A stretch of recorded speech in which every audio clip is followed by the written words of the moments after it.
Good morning, everybody, and welcome to this October Cabinet meeting. My name is Councillor Millie O. I'm the leader of Bournemouth, Christchurch and Poole Council, and I'm chairing this meeting today. I'd like to welcome members of the public who've given up their time to be here with us, and of course to Cabinet members and other councillors who are joining us in the room and online. And I'd also like to welcome our new Chief Executive, a month into the role today, Aidan Dunn, and your first Cabinet meeting, so hopefully it will all go smoothly. I also wanted to welcome Robin Watson, who is our Interim Monitoring Officer to Cabinet as well. So first I'm going to hand over to Sarah, who is Democratic Services Officer, to go over the housekeeping for today's meeting. Thank you. Please note that this meeting is being recorded by the Council for live broadcast and will be published on the Council website for a minimum of 6 months. The meeting may also be recorded or streamed for live or subsequent broadcast by members of the public, although ultimate discretion in this matter lies with the Chair in case of disruption. For those in the room, please note that if the fire alarm sounds, exit the building by where the nearest available signed fire exit route and make your way to the assembly point at the War Memorial in the gardens opposite the front of this building. Finally, please ensure background noise is kept to a minimum and mobile phones and other devices are turned off or switched to silent for the duration of the meeting. For those in the room, this includes turning off microphones and turning the volume down completely on your laptops. Thank you. Thank you. Right, so we will go straight into the agenda. Agenda item 1 is apologies, and looking around the room, I can see we don't have any because everyone is present today. Agenda item 2 is declarations of interest. I haven't received any just yet, but I'm going to look around and see if anyone would like to declare one. Councillor Martin. Yeah, thank you, Leader. Just to declare an interest as a trustee director of the Russell Coates Museum. So I will leave the room at item 10, I think it is. Thank you. Thank you. Councillor Wilson. Yeah, I have the same interest as Councillor Martin, so I will leave the room as well at that item. Thank you. Councillor Cox. I'm not sure whether it needs disclosing, but obviously I'm a Christchurch Town Councillor, and obviously that's connected with the CGL, which I believe we have dispensation for. So. I'll hand over to Robin as our monitoring officer to tell us and clarify the situation. Yes, thank you, Chair. So all councillors should have received an email from me yesterday confirming they have a general dispensation for September, which as of yesterday was no longer, and for October for the purposes of debating and voting on CGL. Thank you. Any others? No? Right. We will move on to agenda item 3, which is the confirmation of the minutes of the last meeting, which was in July. Do I have someone to propose those minutes? May I formally propose the minutes be accepted? Thank you, Councillor Hannah. Anyone willing to second those? Happy to second those, Chair. Thank you, Councillor Wilson. Can I check, is everyone happy with the minutes? If I could just see a indication. Thank you, that's unanimous. Okay, so we'll move on to agenda item 4, which is public issues. We haven't had any petitions or questions submitted to Cabinet. However, we have had 2 statements which have been received in relation to agenda item 7. I think what we will do is we'll take those statements now, then we will continue with the agenda rather than waiting until then in case those giving those statements might want to head off sooner. So, firstly, I'm going to invite Vivian Charette, Councillor Vivian Charette, who is the Mayor of Christchurch Town Council. Thank you. Thank you, and good morning, everyone. In terms of the survey, for Christchurch, 178 people responded, only 70 of which were residents. Overall, two-thirds of residents approved of keeping the town council as it is, while 60% of those who didn't live here were against it. I have been both a parish and a town councillor for 23 years. My experience of parish councils has been entirely positive.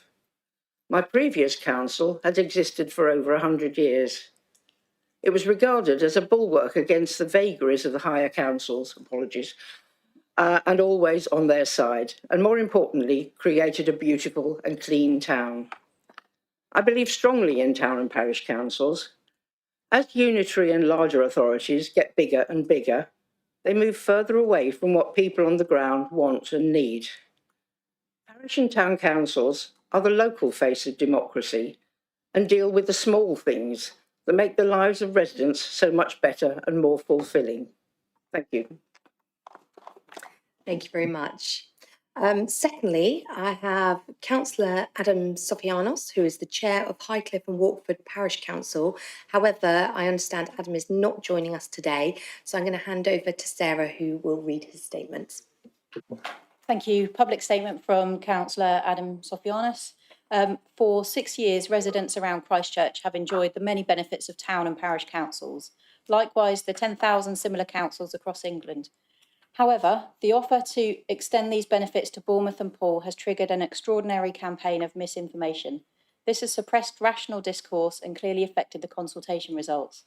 Sadly, independent, experienced voices from local councils have not been allowed to participate in this process to balance out this misinformation, and in this vacuum, hysteria has prevailed. As a parish council, we act loyally and exclusively for our immediate residents, providing services, support and dedication which are not deliverable at the unitary level. Sadly, I only have 150 words, which is insufficient to explain this. I can only recommend that members listen carefully to their colleagues from existing town and parish councils, make the right decision for your community, but base it on reality, not on misrepresentation. Thank you. So we'll move to agenda item 5, which is recommendations from overview and scrutiny committees. These are ones which are not otherwise on the council cabinet, not otherwise on the cabinet agenda. Can I ask the respective chairs to indicate if they have any items to report that aren't on the agenda? I'm seeing a lot of head shakes over there. Councillor Carr-Brown as well, thank you. Okay, so let's move on to agenda item 6, which is the council budget monitoring for 25-26 at Q1. Councillor Cox is going to be presenting and proposing this item. Is there someone to second this one? Yes, Chair, happy to second. Thank you, Councillor Brown. Over to you, Councillor Cox. Thank you, Leader. The Council's 25-26 General Fund net revenue budget was set at £356 million and a capital programme of £136 million. At Q1, a projected overspend of £3.7 million is forecast, even after utilising the £2.8 million of general contingencies. There is no specific contingency for undelivered savings this year, and only 91% of targeted savings are expected to be realised, with a notable shortfall within the Operations Directorate. Pressures across directorates are mainly due to the increased demand in wellbeing and children's services, reduced planning income because of slower UK growth, higher employee costs because of the Labour budget, and unexpected emergency repairs due to previous years' underinvestments. Earmarked reserves are forecast to reduce significantly to £39.2 million in March 26, assuming a successful delivery of budget mitigations.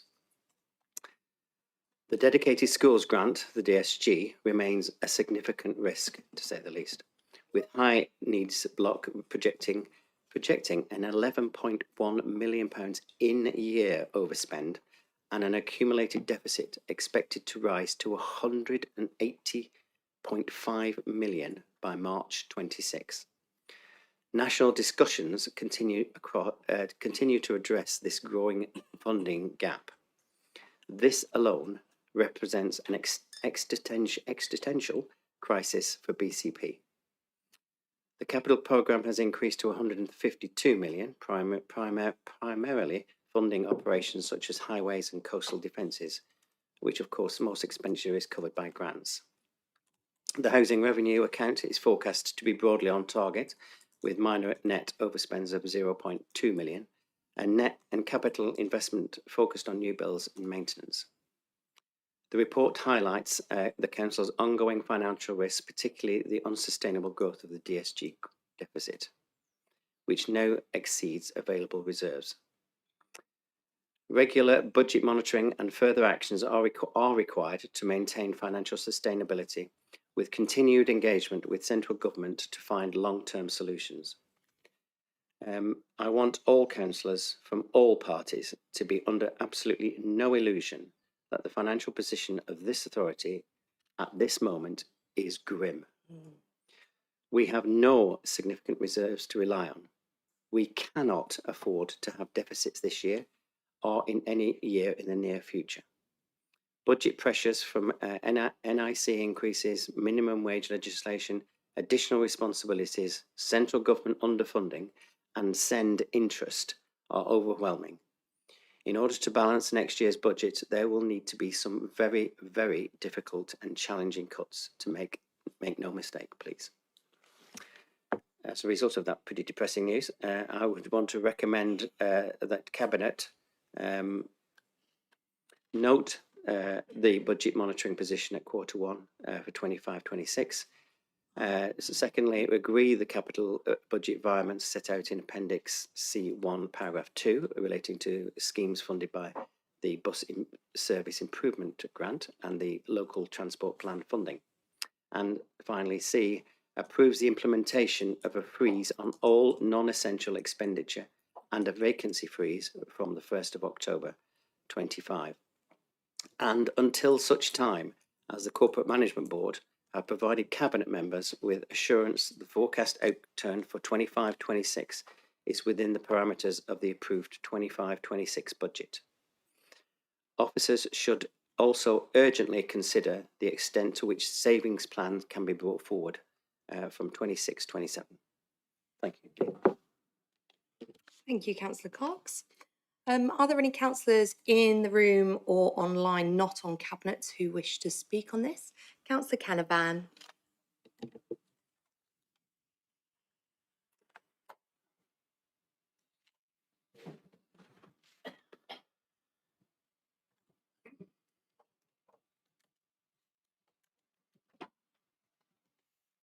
Thank you very much, Chair. I just really wanted to speak to the section in the paper that talks about adult social care.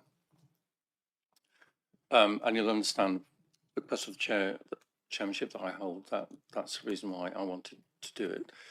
I absolutely understand why Councillor Cox wants to address the overspend. I get that. What I just wanted to I guess, query is the phrase about demand control measures. So last year, when my committee looked at the budget, we looked at those demand pressures in some considerable detail. And one of the areas that we identified that we could look at and that might achieve some savings was around block booked beds. So this was because operating as many block booked beds that we could was significantly cheaper than spot, buying them on a spot basis. And that's what we did. And significant progress has been made in that regard. So this year, and the papers that I've asked the Director of Adult Social Services to put together, which I've seen, talk about those demand pressures because they haven't gone away. They are still there. In fact, they are increasing. One of the areas that has become apparent, not just because of the demand pressures, but because of the costs involved, is the one that's identified in the paper around learning disabilities and specialist provision. And that's the area that I've asked the Director of Adult Social Services if we can look at this year, because they are significant and they are increasing. So I don't believe we can or should control demand because it's there, and we need. But what we can do, I believe, is we can manage it effectively, and that's what I hope we will be able to do through the scrutiny process. So I guess just to reassure you, if reassurance is needed, that issue is very much on the agenda of health and adult social care overview and scrutiny. And we'll be working with officers to look at ways in which we might be able to manage that demand, and to look at ways in which we might be able to adjust the way in which we provide those services to ensure that we can help with the pressures on the budget which we know we're all facing. So thank you. Thank you, Councillor Canavan. Councillor Carr-Brown. Thank you, Chair. Yeah, good morning. I came to say something fairly similar, but obviously from the point of view of the Children's Committee, which is the Overview and Scrutiny Committee that I chair. We are embarking from our next meeting on a comprehensive look through the budget over the course of the whole of the next year, in fact, with an aim of a root and branch look at what this council can do, what is within the control of this council to mitigate the SEND and the high needs block spend. Within the dedicated schools grant, everybody is aware of the size of that deficit, and everybody is aware that a national response is required and is being worked on by the current government. However, there is still a great deal that can be done locally and needs to be done locally. Again, we have demand pressures in that area, but this is I would echo what my colleague Councillor Canavan has just said with regard to adult social care. This is a case of responding to those demand pressures in a forward-thinking way, and the intention of the Scrutiny Committee, and I offer this as just assurance, if you like, that we are doing this, is to assist the Council in every way we can to look in depth at all the options and to propose how things could be done, or to assess proposals for how things can be done differently, so that we don't limit demand, but we respond to it in a more cost-effective way. Thank you, Chair. Thank you. I'm not seeing any other indications. So I'm now going to open this to Cabinet. Anyone wishing to speak on this item? Councillor Brown? Thank you, Chair. I think obviously because I'm seconding it and because of the points raised about adult social care, I wanted to respond to that. I agree with the recommendations. It's a really difficult situation you're in. I agree with everything Councillor Cox said, and they're difficult recommendations to actually have a freeze on non-essential expenditure and have a recruitment freeze. I think are things that we don't ideally want to do, but we are where we are. Just on the points, I thank Councillor Canavan for his comments actually, and for the interest and time that his Health and Adult Social Care Review and Scrutiny Committee spend looking at these issues and delving into the detail to sort of understand where we can make changes or improvements to actually. And he's right to manage that demand, not to control the demand. He's quite right. We need to manage the demand because the demand is there, and demand for adult social care services are increasing. There's lots of underlying reasons for that around age, demographic changes, around the costs of care that are increasing, and that hasn't been helped by the government changes in employers' national insurance, which has really pushed up the costs of home care and residential care from our providers. The report also talks about an area about capital depletion, and I just wanted to, not all members might be understanding of what's meant by the issue around capital depletion. When people are in residential and nursing care homes, or even with home care, when they're in a care setting, often they're self-funding and they're paying for their own care on a weekly basis, and that can be anywhere between about £1,000 to £2,000 a week, and that's funded through their own assets and their property. But because of the increasing costs of care and the high costs of some care homes, people's capital is depleting at an increasingly rapid rate. So whereas they may go into a care home and that's all covered by their capital and they're there for 5-10 years, whatever it is, and then pass away, and that's all covered, and they've self-funded their elderly care. But because of the costs of that, people's capital and funds are running out at an increasing rate. So it used to be the case that, and then it falls on the council to actually have to cover those costs and provide those care placements for people. So it used to be the case that the council were funding less than half of residential care placements within BCP, and I believe that's over half now, because a lot of people who are self-funding, their capitals run out and have to turn to the council, and we're having to pick up the bill for people's ongoing residential care. So that is a real increasing underlying shift in the adult social care system, which is falling on us to cover the costs of that. So all of those reasons mean that we have a sort of inexorable rise in the costs of adult social care provision. In terms of managing demand, members will be aware we've twice approved funding for the Adult Social Care Fulfilled Lives transformation programme, and that is working to manage that demand and actually find alternative ways of providing what people need to continue sort of long, healthy, independent lives. But overall, we need national government really to fix social care and to actually work out how the social care system in this country should be run. You know, council tax wasn't designed to fund the care system, but unfortunately over the last 10-20 years that's what's ended up happening. That actually most people don't realise. They think that they're paying council tax for waste collection, highways, etc., but the majority of it is funding the care system, adult care and children's care. Council tax was never designed to do that, and it's not the right way to be funding it, and we do need national government, and they've promised to do it. Previous national governments have promised to do it and not delivered it, but we do need national government to really set the agenda and sort out how social care across this country is actually financed, and then it won't be falling on our council taxpayers to actually deal with these difficult issues about the inexorable increase in demand for adult social care. But we are where we are, and I support the recommendations in the report. Thank you. Councillor Andy Martin. Thank you, Leader. I was going to make some of these points and actually probably still will do in item 7, but I'm going to try and not repeat myself. Again, I slightly disagree with Councillor Cox. I think it's worse than grim. I think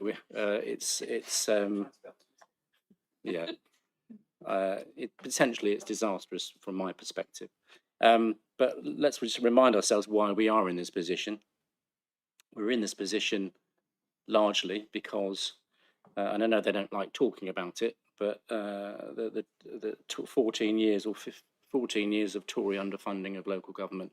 Austerity began in 2010 with the David Cameron government, and it's never stopped for local government. It's just been a constant battle. And from my perspective, having been on this authority for 3 years and been in, I think this is my 3rd budget cycle, it's just a massively depressing time of year when we have to go through these incredibly difficult decisions, and and every year it seems to me it gets worse, and the options get worse. They get more limited. And I also think, we've had a year and a bit of a Labour government, which seems to be intent on moving funds and investment away from the south to the north and the Midlands. And it was interesting that I know the leader of the Labour group has just spoken. It would be good to hear from him a bit more about what they're doing to try and make sure that we are properly funded down here. But that also looks very, very dubious and very depressing. And my final point, because I will pick some of these themes up when we look at local government review, CGR. My other point is, for me as a cabinet member, who's a significant amount of my budgets are non-statutory, it is of course incredibly worrying. Not only for me as a portfolio holder and the people who work in those organisations and areas, but also for a lot of people in the community, a lot of organisations in the community. I'm not going to name any particularly, but everybody knows what I'm talking about. So, I never imagined getting elected to this council that I'd be kept awake at night. And I know the CFO is kept awake at night by our budgetary situation. I'd like to say that I am as well, because it is bad, and particularly if you've got non-statutory spending like I have. So, but I'll pick these things up a little bit later on when we talk about parish and town councils. Thank you. Thank you. Councillor Hadley. Thank you, Leader. Yeah, a couple of things I just wanted to pick up, and I think it is a difficulty. I'd echo Councillor Martin. Many of the services that I support are non-statutory or have non-statutory elements, and therefore they're things people really feel are basic services the council should be providing. But if we don't have to provide them under statutory directive, then they are always the ones that are at risk, and you spend a lot of your time fighting. But there are some, like commercial waste, which we are in a market with others, and because we've had to load extra costs onto those, we've gone from being the cheapest to one of the most expensive in the market, and that risks income that we're relying on to prop up other services. So I think we do have to be really quite careful in some of those areas, and that's one that's marked as orange in the in one of the annexes. In terms of transport as well, I just wanted to talk a little bit about concessionary fares, because we're seeing a significant increase in the use of the buses by people with concessionary fares. If the journey starts within BCP, then we pay that bill, we pay for that fare. And so there is an inequity that we have a lot of holidaymakers that come to the area. They're getting on the bus rather than using the car. That's great in terms of congestion, and we support that in terms of the climate crisis. But there is a pressure from that, and it's a pressure from some of the success actually in terms of our local bus company and our partnership with them. I just wanted to mention the environment. So Councillor Cox raised that, and particularly the BCP environments. Part of that is moving money. That's an allocation of capital funds, one-off funds that we get. We can't use for other purposes. But it has included, and the Mayor of Christchurch is here, it's included changes in Christchurch High Street, which I hope has improved the overall public realm within the High Street, as well as the experience of bus passengers.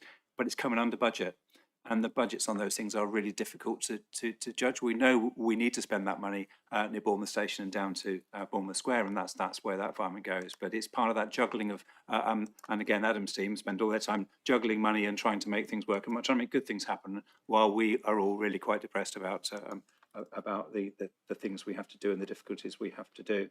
And there was one other I was going to mention, but I've forgotten what I was going to do. That's great. Thank you. Thank you, Councillor Burton. Thank you, Leader. I do feel I do need to say something about children's services. Traditionally, I start with an apology, but I'm not going to. First, thanks Councillor Cobb-Brown and the scrutiny. I do know they do a lot of work around this, and I'm looking forward to seeing how the things progress there. I'm always interested in what comes out of that. Following on what Councillor Brown said, yes, local authorities were never designed to fund social care, children's social care, adult social care, and they are specifically not designed to fund SEND. In fact, they're not allowed to. The law says we can't. The government gives us money for schools. The money should pass through our books and go out to schools, and it should have no cost to the local authority. And yet we see that it does. Now, whose fault is that? Well, I know one thing is for certain: it's not the children and young people's fault. That they deserve the best. I also know it's not our officers' fault, because I work very closely with our officers, and I know how dedicated they are and how they're trying to make things better and save money at the same time, which is so difficult. Talking to other local authorities who this is not an issue just here, it's all over the country, but we're feeling it particularly keenly. One of the reasons, looking at ways we could do things better, and yes, we have got to make changes, but one way to make changes is, the whole idea of investors to save.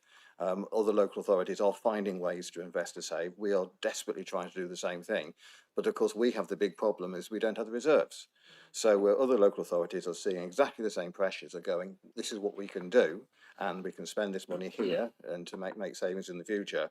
We've got the double problem of not being able to do that, and because we can't do that, of course, in the future the costs go up. It's just some understanding of that.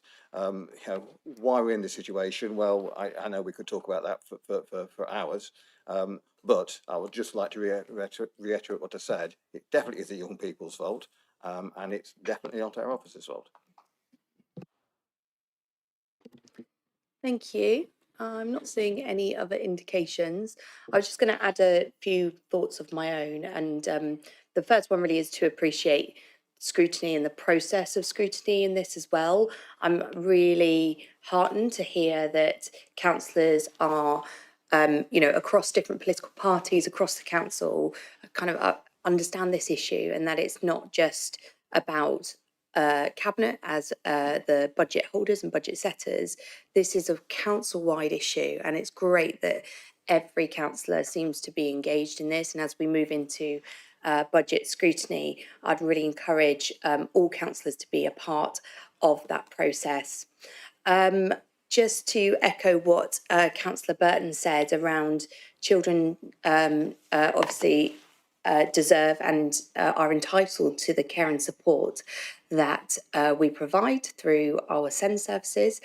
I think what's really important is that we need to separate out those support services and children receiving them and their families and how valuable they are with the funding issue that we have in terms of the DSG. I find it incredibly frustrating that this is something that all councils are having to deal with, considering the breadth of the issue across the country. And in fact, I wrote to the former Deputy Prime Minister confirming, telling them about how expensive it is for us to service the DSG deficit. And we've just recently had confirmation that we're not allowed to charge the cost of that servicing to the DSG itself, which means we have a pressure of, I think it's about 7.5 million in our revenue budget just to service that debt. That's money down the drain, effectively.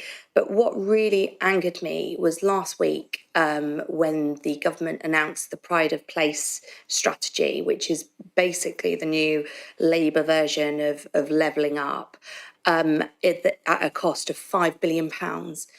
We know that the national SEND deficit is £5 billion. And for goodness sake, putting that money into a new strategy around levelling up, which we don't have any benefit from, rather than actually fixing those fundamental issues in local council funding, is, I think, really irresponsible. Considering that every single council is facing an issue with this, with their SEND services. The only other thing I wanted to mention really was what Councillor Cox says, which was about no illusions in our next budget, in our budget process. The pressure is on our non-statutory spend, and I think that's why the next item is really important, because it offers us a way in which we can potentially, if residents want it, look at how we can continue to fund things so that they're not lost forever because of the way that successive governments have treated local government in terms of their budgets and the allocation of funding through our revenue settlements. Okay, Councillor Cox, would you like to sum up? Thank you, Leader. I would say it does warm my cockles as an accountant that we've spent so much time talking about the budget monitoring. We don't usually spend quite so much time. I just wanted to comment on the comments from the Overview and Scrutiny Committees and some of my colleagues as well about the demand and the fact that we can't reduce demand. I have to disagree slightly on that, and I think we can reduce demand, and I think it's on us as a society to try and reduce demand as much as possible. But we can only do that actually by spending money on non-statutory services. So we're in this loop at the moment whereby we can't spend money on non-statutory services because we haven't got any money to spend on non-statutory services, and that would reduce the demand. And I don't think anybody wants to see children and adults having to get relief from a local council. It's better that people can support themselves as much as possible, and we should be there to try and help that. So that's the way I look at the controlled demand from a controlled demand perspective. I completely understand the issues which the two Andys have in terms of non-statutory services, and I think we've already talked about ways in which we can have an insurance policy against those. the insurance policy being probably the next item on the agenda. I do think we can invest to save, but we have to be, we have to use as many resources as we can, whether they are capital or not. But we do need to invest to save. It's the only way forward, as far as I'm concerned. Thank you. Thank you. So I'm going to take a vote on this item as per the recommendations. All those in favour? Thank you. That's unanimous. Right, so we'll move on to agenda item 7, which is the Community Governance Review final recommendations. I will be inviting Councillor Oliver Walters, who has been the chair of the Community Governance Review Task and Finish Group, to present this report. Can I just ask, I just wanted to mention though, obviously Councillor Walters is not a member of Cabinet, so he can't propose this. And in that, I will be proposing this. Can I see if I have a seconder for this one? Thank you, Councillor Martin. Over to you, Councillor Walters. Thank you, Chair. So the Task and Finish Group met for about 10 different sessions. We spent hundreds of hours on reviewing the comments, the responses that we got during the consultation. We have decided to recommend the creation of Poole Town Council, Bournemouth Town Council and Broadstone Town Council. Those decisions weren't unanimous within the working group. In fact, with the Bournemouth one, I was the casting vote. It was felt that the value that residents could get from these parish and town councils is very strong. It was also felt that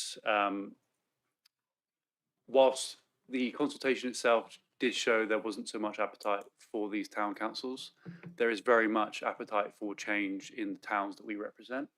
And we felt that this was one of the best ways that we can facilitate those changes for our residents. We had a large discussion last night, and I won't steal Kate's thunder for later, but regarding this, I'm sure the majority of you actually watched or attended that meeting. So I won't rehash too much of what's been said, but I'll leave it to other councillors and Cabinet to ask questions and debate. Thank you. Thank you very much, Councillor Walters. And before we start, I just want to say a huge thank you to you and other members of the Community Governance Review Task and Finish Group. I think it's been an interesting discussion, and the amount of work that has gone into this is really huge. You only have to look at the report and the sheer length of it. I don't think I've ever seen a report that long. And I think you've done an incredible job. And I think also I just want to make sure that we thank our officers as well who have put the work in, particularly Richard Jones from Democratic Services, for all the help and support that's gone into the Community Governance Review. Right, so before I open this up to Cabinet, I'm going to see if any councillors who are not on Cabinet would like to speak on this item. So the first hand I saw was Councillor Salmon. Would you like to come up and give your comments from the overview and scrutiny perspective? That'd be brilliant.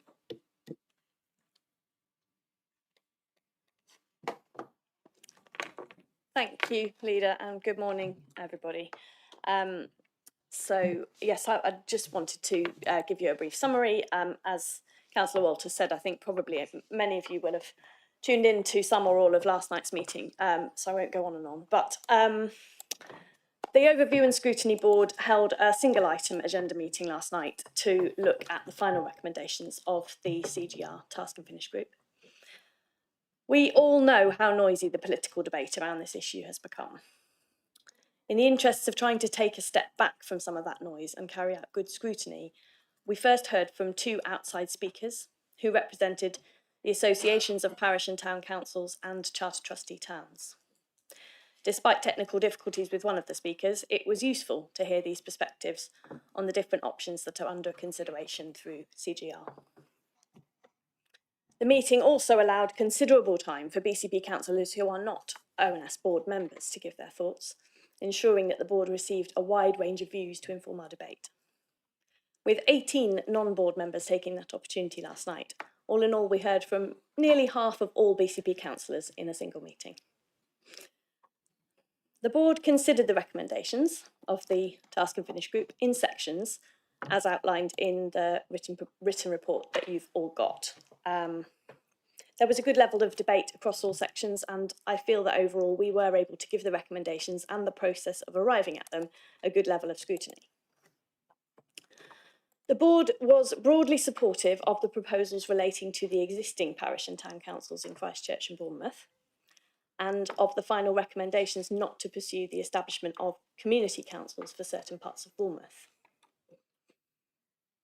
The board was much more split on the proposals relating to the creation of town councils for Broadstone, Poole and Bournemouth, but in each case there was majority support for the recommendations.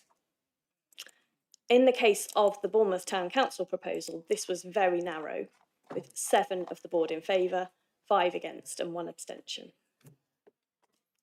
Overall, I'm pleased that we were able to have a calm and rational debate last night. Sadly, the sound and fury online is back and louder than ever this morning. And I do feel, I have to say, rather sorry for the residents of BCP who keep being told that a decision has been made on this issue before any such thing has happened. That's all I want to say. Thanks. Thank you, Councillor Salmon. Right, I'm going to invite Councillor Dorton-Gibson up next, and then I've got Councillor Butt, and then Councillor Keddy, then Councillor Canavan, and then Councillor Rigby. Thank you. We've already had references this morning to media and the publications around the CGR. I took the trouble to just look up what the word secret even means. It's not something I'd ever thought to do, but it says a piece of information that's not generally known. So when our leaflet said that it was secret, we don't know. We don't know what town councils are going to cost. So there are no lies in the leaflet. I was also interested when I looked through 1,626 pages or whatever it was from ONS last night, to find that, in fact, only 39% of people said they heard about CGR from a leaflet. That, of course, could have been the council's leaflet or it could have been the Conservative leaflet that was put out. But only 39% heard of it that way. And yet, 80% said they didn't want this in Bournemouth.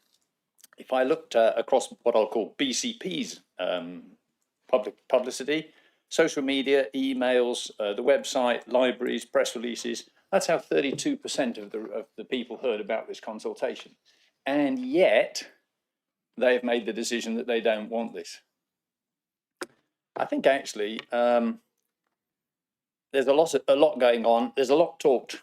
I haven't heard the word used yet, but I think a lot of these discussions are around what I'm going to call the magic money tree, a phrase we know from years ago in politics, because at the end of the day, we've only just heard from the portfolio lead for the finance, and we know the council is in a very, very difficult position. I'd be the first to acknowledge that. However, I just don't think we're being honest with residents, and I think we should have a more honest conversation. And there is an alternative that, curiously, I have not heard anybody suggest. It is totally within the power of this council to hold a referendum and say we want to raise the council tax by more than 2.99%. We don't need any more layers of administration and government. We can simply raise more council tax and pay for the services that you're saying that you want to provide. Town and parish councils in this area, particularly of the size, the largest in the country, they will not provide this local democracy as it's referred to. You know, if you look at the number of residents each councillor represents, it's far more than we already represent. How does that help? How are people going to get that local democracy they're promised? I would refer back. We've heard already this morning the phrase about austerity from the Conservative government. You're absolutely right, it was in 2010. I clearly remember David Cameron standing on the lawn at the back of number 10 with Nick Clegg, I will just add, saying our children will be paying this debt that's been left by the previous Labour administration. That's why there was austerity. They had no choice, like you're saying, you have no choice. It wasn't done for the fun of it. We're in the same position now. Very difficult. If there's one thing I would love to see, is that we would stop bickering amongst ourselves and we'd all unify more to work together to solve the problem, because I think we've a much better chance of solving it. Thank you, Leader. Thank you. Right, Councillor Butt. Thank you, Madam Chairman. My questions are based on gunning principles, and my first is with regard to sufficient information. I'd like, please, if this Cabinet can advise the public today, as it is in the public interest, that they've satisfied themselves of the following: that it's been set out precisely to you, and that you and your Cabinet have understood what information was provided to consultees during the Community Governance Review, and that this information was deemed fully sufficient under the gunning principles. Specifically, can you please evidence that you are satisfied that consultees were given full cost implications of establishing parish and town councils, including the full gamut of possible precepts, a full explanation of statutory limits on parish and town council powers, and most importantly, details of viable alternatives to parish and town councils, e.g. area committees, neighbourhood forums, retaining the status quo, and give the full reasons for rejecting them. I ask this in the light of R. Moseley v Haringey, London Borough Council 214, to test that this Cabinet can justify that consultees were able to make informed representations when relevant information required under Gunning Principle 2 appears to have been absent. On Gunning Principle 4, conscious consideration of responses, can you satisfy yourselves that evidence that responses were genuinely considered prior to decisions being taken, given the public statements made by yourself, Madam Chairman, as the leader of BCP Council, at your recent Liberal Democrat conference, stating that parish and town councils will be established? This stated before the consultation results were actually in the public domain. And at your leader's own Q&A this June, where you stated it was your democratic right to create parish and town councils. I ask this also in the light of RV North and East Devon Health Authority ex parte Coogan, 2001. And further ask, how can this Cabinet assure residents that the consultation was not a mere formality and that decisions had not already been effectively taken? I'm being fully open in asking these questions in the public domain here today, because residents require the Cabinet to provide the evidence, not merely repeating assertions that they have satisfied themselves that the gunning principles have been followed. If judicial review proceedings are later brought, your responses today will be important, both for the court's consideration and to demonstrate that I, on behalf of all residents, have done all I reasonably could do to test and raise these issues before any formal challenge. Without clear evidence from today, residents are left with the unavoidable conclusion that Principles 2 and 4 have been breached through insufficient information and predetermination. If this council has breached the gunning principles, this doesn't just break the legal process, it destroys public trust and with it the absolute integrity of this council. Thank you, Madam Chairman. Okay, thank you. So next on my list, I have got Councillor Keddy. Could come up.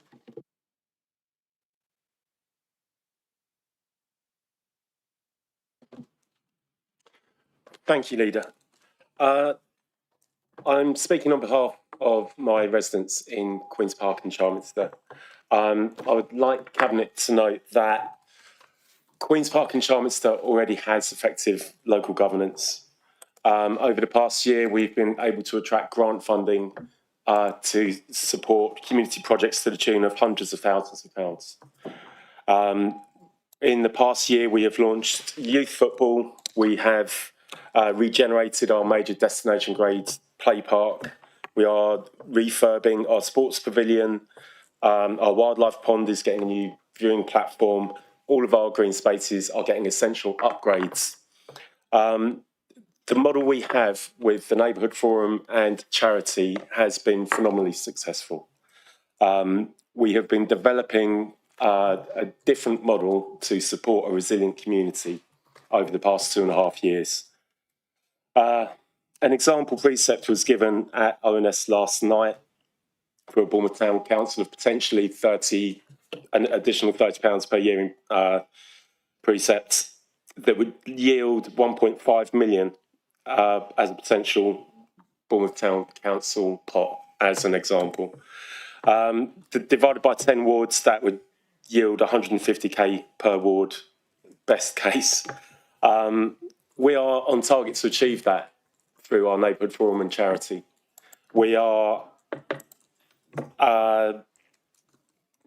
concerned that a Bournemouth Town Council will not deliver its stated aims in our area, and that is local governance, which we already have at the most granular level.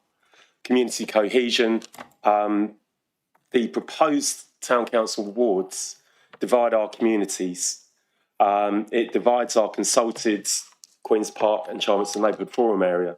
It divides the Queen's Park existing ward, and it would divide traditional community boundaries. I'm really concerned, and residents are too, that this proposal undermines a successful and effective model that is already delivering for our community. I would ask Cabinet to consider exempting the Queen's Park and Charleston Neighbourhood Forum area from a Bournemouth Town Centre and allowing us to continue the successful model that we are operating at this time, and possibly consider that exemption for other established neighbourhood forum areas that are delivering in a similar manner. Thank you. Thank you. Next, I will come to Councillor Canavan.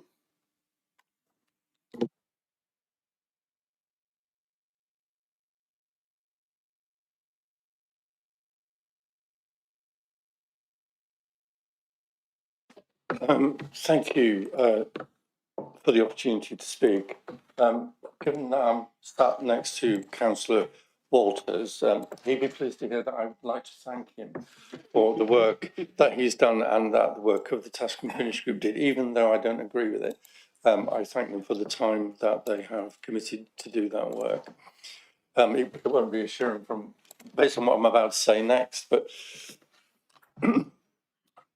one of the things that Councillor Walters mentioned last night was this issue which Councillor Butt referred to earlier on, and that's this issue of mandate and the Liberal Democrats having a mandate to introduce town and parish councils. I don't argue with that. I mean, I disagree with it, but I don't argue with the fact that it was in your manifesto and therefore you think you can, you feel you have a mandate to do it. But where I think the process has been flawed is that the vehicle that you have used in order to deliver it is the CGR, the Community Governance Review process, because you felt, it seems to me you felt, that that was the only vehicle you had to deliver that objective. So the question that has been in my mind is what is it that you're trying to achieve by the creation of town and parish councils? I've heard, and I don't disagree with the comments that I've heard from Christchurch councillors and indeed from other parish councillors about the fact that these things can add value. I don't disagree with that. I know they can. I've seen it. I recognise it, but it doesn't mean to say that I want one. You know, I can envy cars that go past, but it doesn't mean I really want one. I don't need one, and that's the issue for me. That the emphasis of the current government, forgive me for rehearsing it, is about empowering communities. And this won't do that because the Bournemouth boundaries that you proposed don't, because there is no community that it can possibly represent, because it is too diverse, too large. The boundaries don't make any sense at all. So you don't have that degree of community cohesion within that, and that's why it won't work. So just to reinforce what Councillor Keddy's just been saying, the important thing is you don't need it. If the object of the exercise is to empower communities to do the work that they want to see in their area. You don't need town and parish councils to do it. As Councillor Keddy has described, you can do it anyway. Councillor Walters made the point last night about SIL. I could bore you for hours about my views about SIL, but I won't. It's a flawed system, but town and parish councils are not a substitute for it, nor is giving them some kind of power over that the solution either, because in the end, what that money is supposed to be for is for the benefit of the communities, and those communities ought to be able to drive it for themselves. So some time ago, I heard you and others say that you are an enabling council. What I want you to do is to enable those communities to deliver these things for themselves. But the difference between us, with respect, Leader, is that I don't think you need these to do it. And we can do what it is I think you're seeking to do without them. And it's not, in my view, an optional extra, something which is let's give them a chance to do it. Don't need it. We don't need that opportunity to be able to do it. What I want you to do is to give us and the communities that we represent the power to do it for ourselves. Thank you. Thank you, Councillor Canavan. Councillor Rigby, I'm going to invite you up.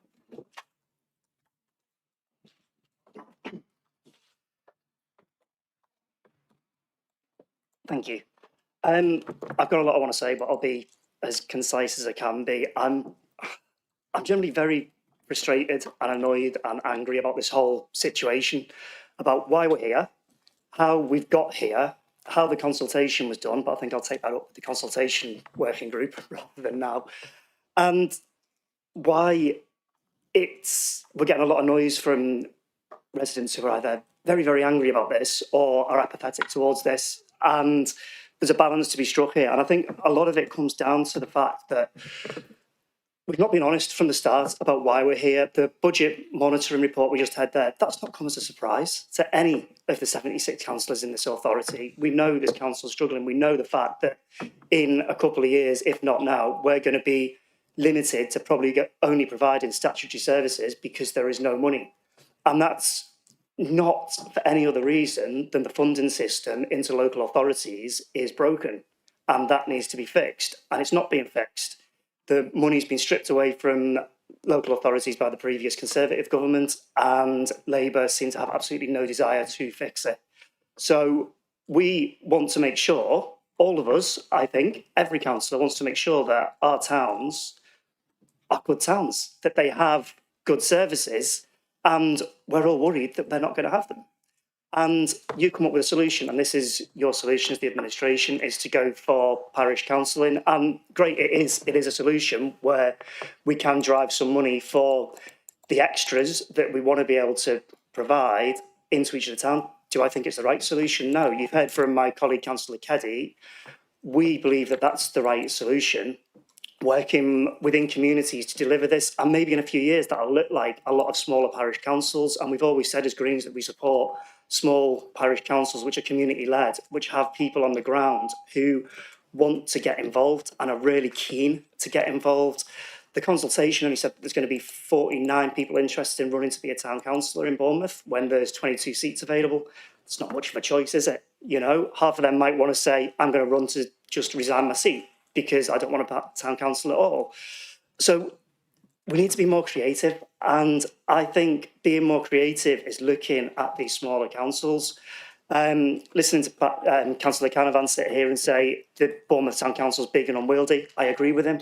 But then why did the Labour group bring forward the idea of only going out to consult on a Bournemouth Town Council when we had the options of Southbourne and Boscombe and Folkestone as well when we went out for that consultation?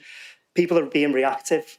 We need to be consistent. We're being consistent in saying we want to work with residents, we want to work locally, we want to develop small parish community councils which have people with energy who can go out and try and find this additional funding to bring into communities. So all I'm asking you to do, and I'm only speaking on behalf of Bournemouth here because that's what I know, is really consider where we can get the energy from people within our community, not just to shout, you're causing problems. But to come up with creative solutions to involve this, anyone can complain about this.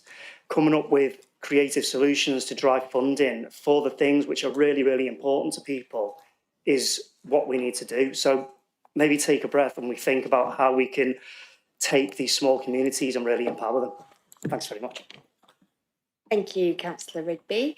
I'm going to go to Councillor Carr-Brown.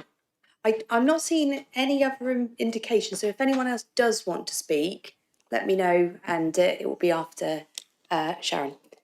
Go ahead. Thank you, Leader. Yeah, I too just wanted to speak on behalf of the residents that I represent in Queen's Park and Charminster. And as you'll know from the consultation, there was no representation, particularly from our area, in support of any of this. And there was no proposal from our area, because we do have the Neighbourhood Forum, which is very active, and I would add is very much a ground up approach, which is what I think we should be doing, and actually chimed with what this administration said it wanted to do, which has already been mentioned, which is the enabling council function.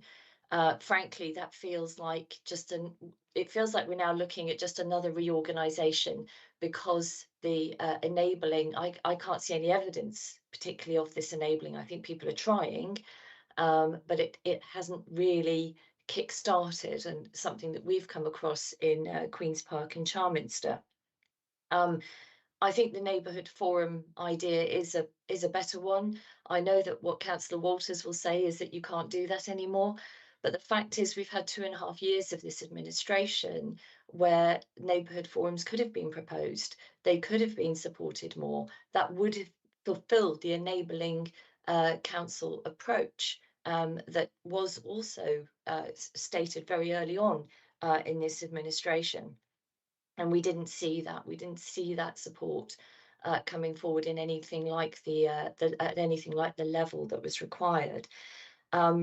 And the problem with this proposal in terms of Bournemouth is it's far too large, unfortunately, and it means that the stated aim of it being more democratic, of it being closer to the people, of it being smaller, more meaningful decisions, none of that will happen via this model, because actually, you know, the councillor to electorate rate ratio for our area will double.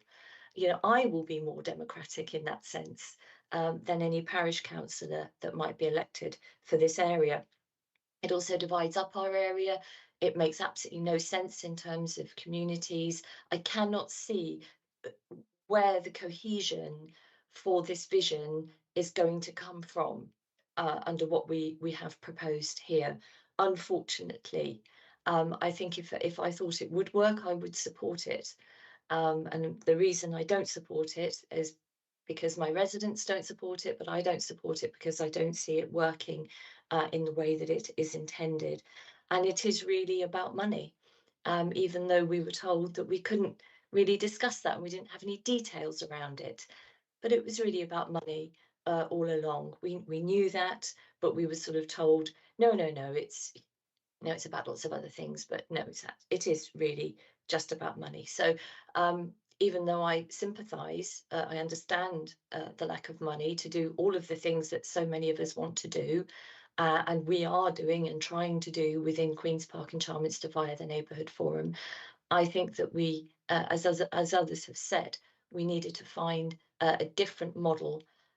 We had time to push different models, and you know, and it's just a real shame that this is where we've come to for Bournemouth. Thank you. Thank you, Councillor Carr-Brown. Anyone else wishing to speak? So I can't see any other indications. I'm going to now open this up to Cabinet. Anyone wishing to speak on this item? Go on, Councillor Martin. Yeah, thank you, Leader. Before I go into what I was going to say, I would like to pick up a couple of points that have been made by speakers, if I may. One was that somebody talked about this process destroying public trust, or potentially destroying public trust. I think what's destroyed public trust or really damaged public trust is the toxic narrative around the discussion, around the consultation, the misinformation, which I know one or two people say it wasn't misinformation, but there has been incredible misinformation. There has been incredible hijacking of certain elements of it, particularly in Highcliffe, where loads of people who don't live in Highcliffe and know nothing about Highcliffe said that the parish council was rubbish and should be abolished. It's quite clear that that part of the consultation, at least, has absolutely no credibility whatsoever. So I think that public trust thing needs to be nailed first of all, about who's responsible for that, and those who have been responsible for that, they know who they are. The second thing I'd just like to pick up is what Councillor Dalton Gibson said earlier on about the answer is let's have a referendum, and then see about raising the council tax. That's the answer to it. I actually agree with him. I actually agree. I would pay more. I would happily vote for a higher council tax to save the things that I want to save, because I'm desperate to save them. But in the referendum, I really can't see the majority of people voting for higher council tax, and I'm sure you can't see that either. And I'm sure you and the Conservative group wouldn't vote for higher council tax. And actually, if you did think about that, your previous administration, I can't remember if you were on it or not, but the previous administration of the much missed Councillor Mellor and Councillor Broadhead probably should have put the council tax up to its highest, and I don't believe they did in 2 of the 3 years of the budgets that they set. But anyway, there we go. I'm sorry, I'm going on a rant here, but I'd like to calm down a little bit, and I'd like to thank Mayor Viv for coming along and in her usual sharing her wisdom. And actually, she really cuts through a lot of this stuff by saying that parish and town councils help create better lives and more fulfilling lives for their communities. I think that's really important, and I want to talk about that in a minute, because I don't want to talk about the politics of this. I want to talk about the reality of what these organisations, what these parish and town councils deliver, and talk about the residents. And it was interesting where to listen to Councillor Canavan saying that, I don't need one in my area. My view, and we're on different sides of the fence here, my view is actually the residents are entitled to these things. They're entitled to the things that we already deliver in parish and town councils. So it's not about what Councillor Canavan wants. It's about what we think, or what I think personally, the residents should be entitled to in an era where we've already discussed that principal local authorities just don't have the money to do some of the things that we want to do, and a lot of the things we want to do, actually. So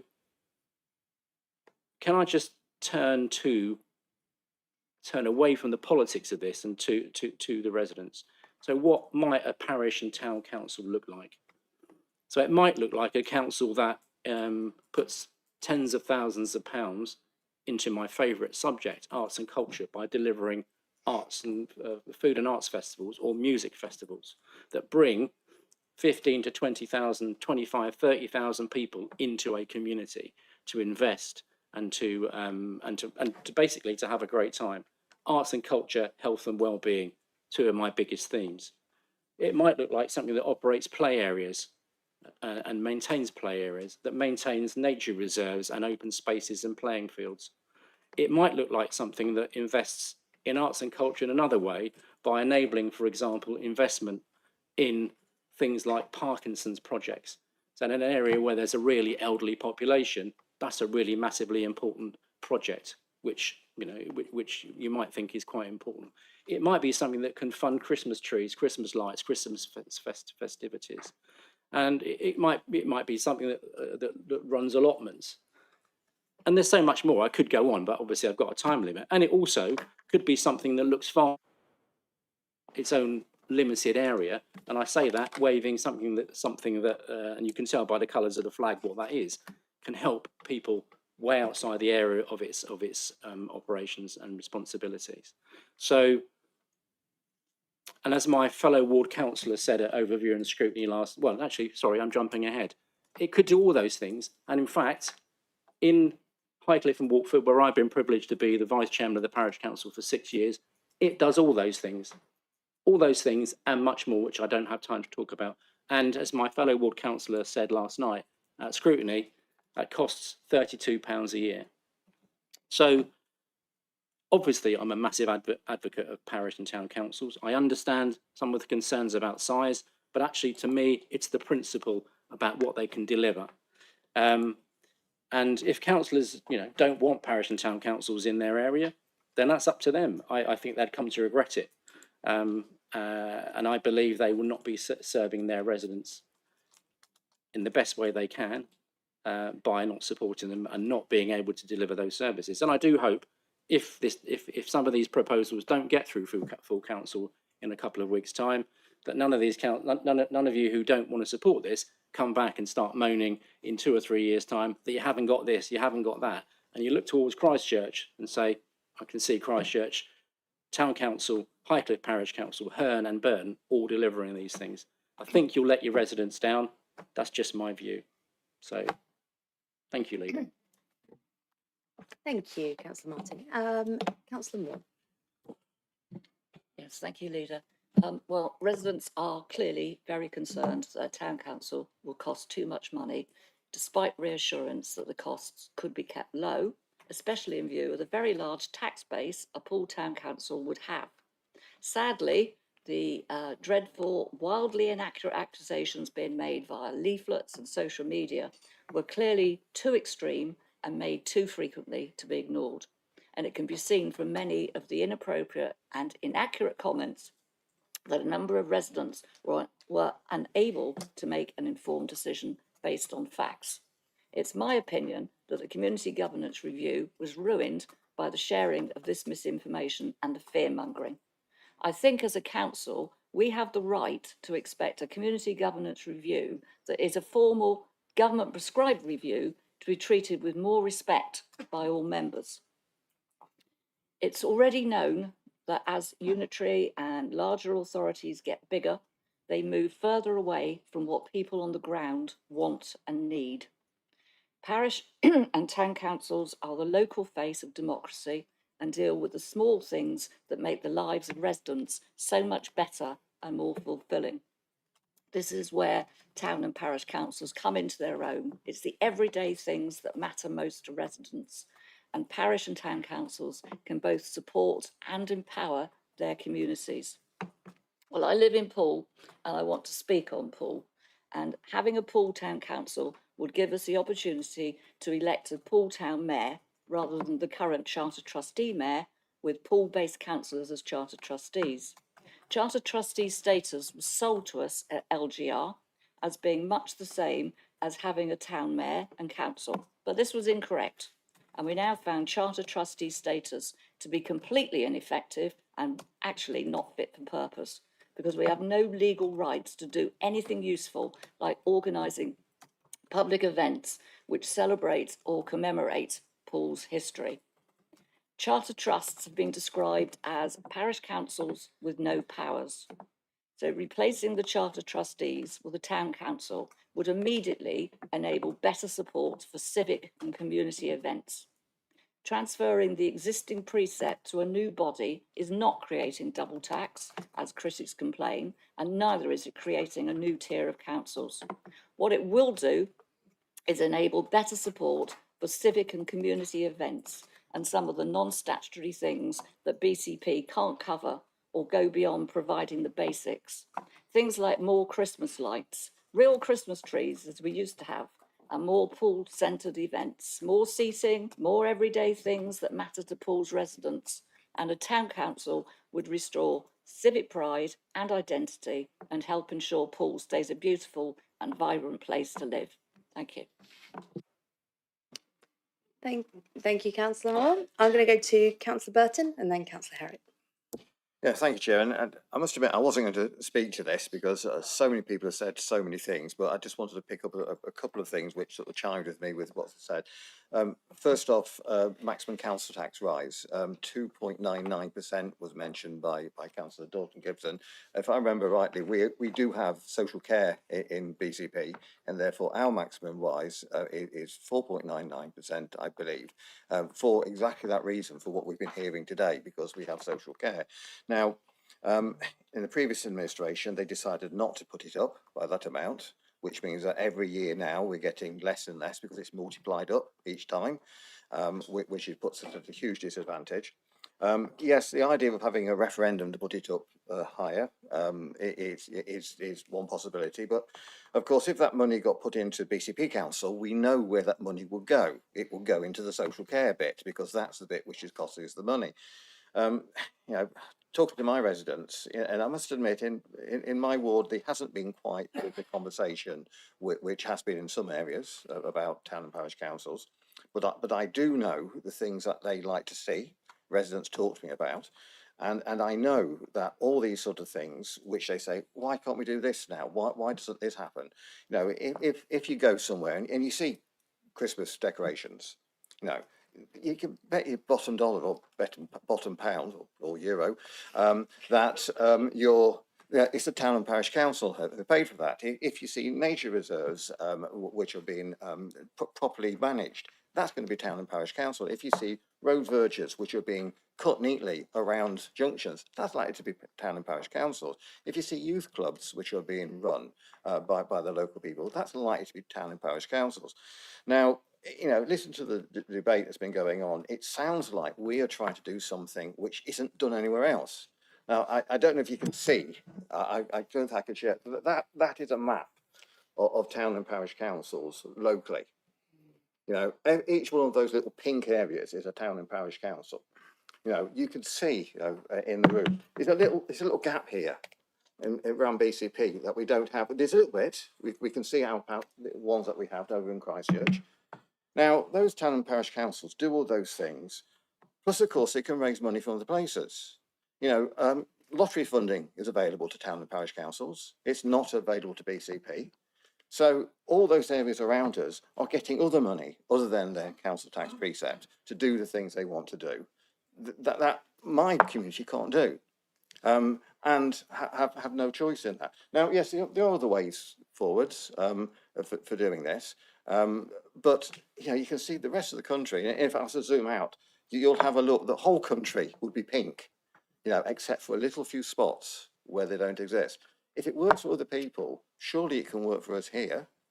You know? And so therefore, you know, even though there has been a lot of noise around this, I think it'll be better for the communities. And once, if it does happen, I think they'll appreciate it in the future. Thank you, Chair. Thank you, Councillor Burton. Councillor Herrick. Thank you, Leader. I think it's really interesting where we try and use a proportion of our population of 0.5% to have it decreed that a vast majority disagreed with something. And I can't help feeling that if this had been the other way around, what we would have heard is that there was no case due to only 0.5% of our population being interested. And ultimately, I agree with the assessment of the ONS chair last night that it's an incredibly small sample to try and make a decision on. So as this was going on, I went and did what any good Lib Dem would do, and I went knocking on some doors and asked some residents what they thought. And I actually got about 60% in favour of a Bournemouth Town Council in that scenario. So what do I do now? Do I listen to them, or do I listen to the self-selecting survey? I also heard last night that no Bournemouth councillors were interested. I am, several of my colleagues are, and we ran in 2023 on a platform to go out and deliver those. And I think it also depends what you're asking. If you ask them if they want Christmas lights in their high streets, more benches, better green spaces, further investment in parks, more weeding, more litter picking, skate parks, better green spaces, I'm sure I've mentioned that already, support for community buildings, I always get a resounding yes. I've heard about how areas with community forums are doing okay, and lucky them, they've had enough people at the right time in their lives to support that. Some areas just don't either have those people, they didn't have them at the right time, and now coming along, obviously there's no ability to do that going forward. A town council can enable those things to be offered consistently and professionally and with sustainability, not sheer luck that the right people were there at the right time. I think the BCP should just do better narrative from opposition councillors. Also, quite frankly, really disappointing. Last year, no alternative budgets offered, just a little bit of performative populism with the sacrificing of the climate team. A load of criticism, but no offer on how, just repeating the lack of ambition. This year, the budget setting process is going to need further cuts, as we've heard, further efficiencies. The ambition is to stay solvent. And I'm bored of telling people that if they want something, there is no way to pay for it. If you're an area with lots of development, you might happen upon some sill, but my area has been developed out. There is nothing left. My ward had the lowest pot of SIL in the last round, and I'm expecting that to remain much the same. Ultimately, this is about ambition and wanting things to be better. 15 years of austerity and no sign to an end of that. Just because you don't call it austerity doesn't mean it isn't. We were promised an end to the bids of government for extra money. So last week they just started giving it to places that they thought would be useful. No money here. It's clear that we're going to be left to try and make things better on our own. And if that fails at council, so be it, but it will only be to the detriment of our communities. Thank you, Councillor Herritt. Councillor Wilson. Thank you, Leader. Firstly, I just want to I prepared a few words, but just want to address the issue of predetermination. I personally don't think there has been any predetermination within the Cabinet. The councillor to the left of me, he's changed his mind about 6 times in the last couple of weeks in the conversations we've had. And I think what I'm about to say would suggest there hasn't been predetermination within this process. So I want to firstly say thank you to Councillor Waters and Democratic Services, and of course the working group for their work on the report. It's always important to recognise the effort that's gone into a task of this size. I was at Overview and Scrutiny last night, and I'm absolutely knackered. So I can only, I was only watching, so I can only imagine how officers and members involved in a good debate are feeling this morning. However, despite my appreciation of the work they put in and the contributions of my Cabinet colleagues today, I feel I can't support the recommendations on the setup of the new councils, as I don't think they're what my residents want. For those that live in Bournemouth, the percentage of support for a town council is 19%. Anecdotally, from the members of my community, a few of whom I know didn't fill in the consultation, despite me suggesting they should, they couldn't understand why the council were bringing this forward. They felt it was another form of government that they didn't need. They also didn't want to pay any further for services they felt they were already paying for. And I got elected and have been re-elected a couple of times now on a platform of speaking up for my residents, putting their voice forward, even though I can certainly see some of the benefits for town and parish councils. And I did try and put those strengths across to those I spoke to. But for these benefits to be realised, they need to be community-led. Enthusiasm needs to generate the effort required for this to succeed. They can't be top-down. Of course, there will never be one unified voice, and it would be wrong of me to suggest my vote against the recommendations represents the thoughts of every single person in my ward. But I think both the conversations I've had and the results of the consultation give me a clear picture that this isn't supported by those I represent. I understand to a degree why the administration as a whole are supporting this. We're in really difficult times. We can't afford the nice to haves, and they believe that town and parish councils have the potential to bring those nice to haves back. But potential is the key word here. There is no guarantee of success. There is no assurance that this will be the antidote to 15 years of austerity, to successive national governments treating local governments with contempt, putting more and more burdens upon us whilst taking more and more funding away from us. Unfortunately, there is only uncertainty, not helped by the apathy towards parish and town councils there seems to be locally. Particularly in Bournemouth, we really don't know how much they will cost and what benefits they will bring in reality to our residents. And that uncertainty is fine, you can live with it, and in fact you can even embrace it when there is a clear will from communities to get involved. But personally, I don't see that at the moment. I've been involved in setting up a parish council in my own ward, and that is, to be honest, quite a grandiose exaggeration of my involvement, to be honest. I attended a few meetings, I answered a few questions, and sent a few emails to help out. But it was all pushed by a small community who had the motivation, passion, and desire to see it come to fruition. And I think that is the key, and I also think that's what we're missing here. However, in my opinion, and it is just my opinion, there's absolutely no statistical evidence for what I'm about to say. Although for the last year or so, I have been telling anyone and everyone who will listen this fact in my mind. And that is, I believe we are led by the most community-minded councillor out of the 76 of us. The leader, Millie, is absolutely grassroots. If she's not setting up a community fridge, she's winning on waste. If she's not winning on waste, she's out with a speed gun trying to help her school areas a safe place for children. So I absolutely know that her support from this comes from a place of truly believing this is the best possible solution to get her community what it needs. There is no other motive, and I'm sure that's the case for the majority of councillors supporting this. And I can only respect that, but unfortunately I can't support it. So on behalf of my residents, and for the reasons I've laid out, I will not be voting for the recommendations in relation to the creation of new town councils. Thank you, Leader. Thank you, Councillor Wilson, and for your kind words there as well. Right, Councillor Brown. Thank you, Leader. Thank you to my colleague who's highlighted my indecisiveness over this matter. Yeah, I've been really open-minded going into this whole community governance review process, and my views have changed backwards and forwards actually as the sort of conversation and consultation and discussions have progressed. In the work I do, I have actually worked with town and parish councils and councillors right across the country, and I see good ones and I see not so good ones when I've done that work. I've read all the reports that we've got before us. I've discussed it with residents, discussed it with fellow councillors. I've listened to all of the overview and scrutiny, all 4.5 hours of it last night. And I heard representations on both sides, and I've heard representations on both sides this morning. I will thank the councillors that have come here to actually make their views known, and I don't underestimate those, you know, and I think they've all made good points actually about, is this wanted? What's the need for it? Can neighbourhood forums deliver some of these services? The role of community infrastructure levy, and the concerns about large town councils or smaller parish councils, and the desire for them to be more sort of community driven. And I hear all of that. I have to pick up on some of the points from one representative earlier about allegations of there being insufficient information for the public to judge, and allegations of predetermination. Certainly I sit here, I was absolutely not predetermined.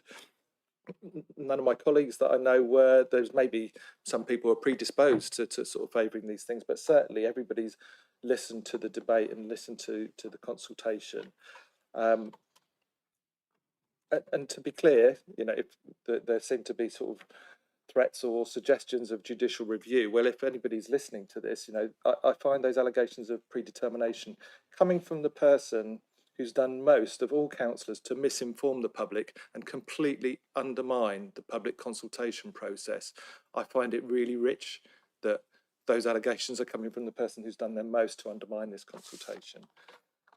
The Conservative group, and I hear their opposition to it, but their opposition to town and parish councils has really confused me, because in 2017-18, and actually even at last night's Overview and Scrutiny Committee, one of the Conservative councillors asked where this had come from. Well, they need to look back at the Future Dorset report that they proposed in 2017-18 and sent to government, requesting the setting up, the local government reorganisation, setting up a BCP Council and Dorset Council.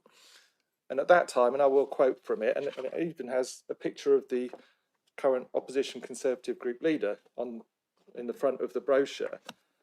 And it talks in there, I thought it must say something about town and parish councils, and it does.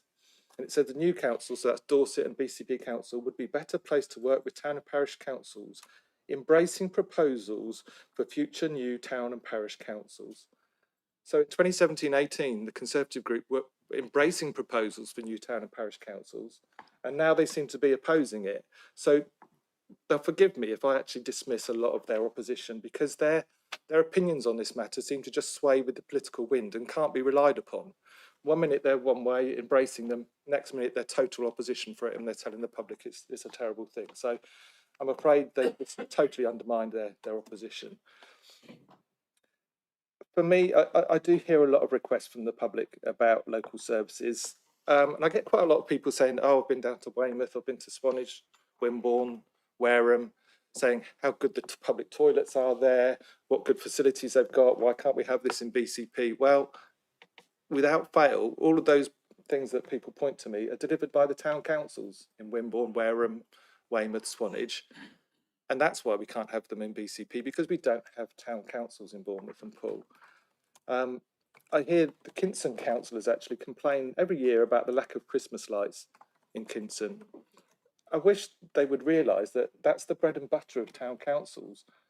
They keep highlighting the problem, and then when the administration put forward a solution to the problems they keep highlighting, they oppose this potential solution. So on balance, and I've thought about this long and hard, I just see that town and parish councils do offer a potential solution to the problems that many of our residents highlight regularly with me and regularly with the council, whether that be Christmas lights, whether it be public toilets, whether it be the state of our town centres, whether it be the events that we have in Poole and in Bournemouth, that actually town and parish councils for those areas potentially offer the solution to that.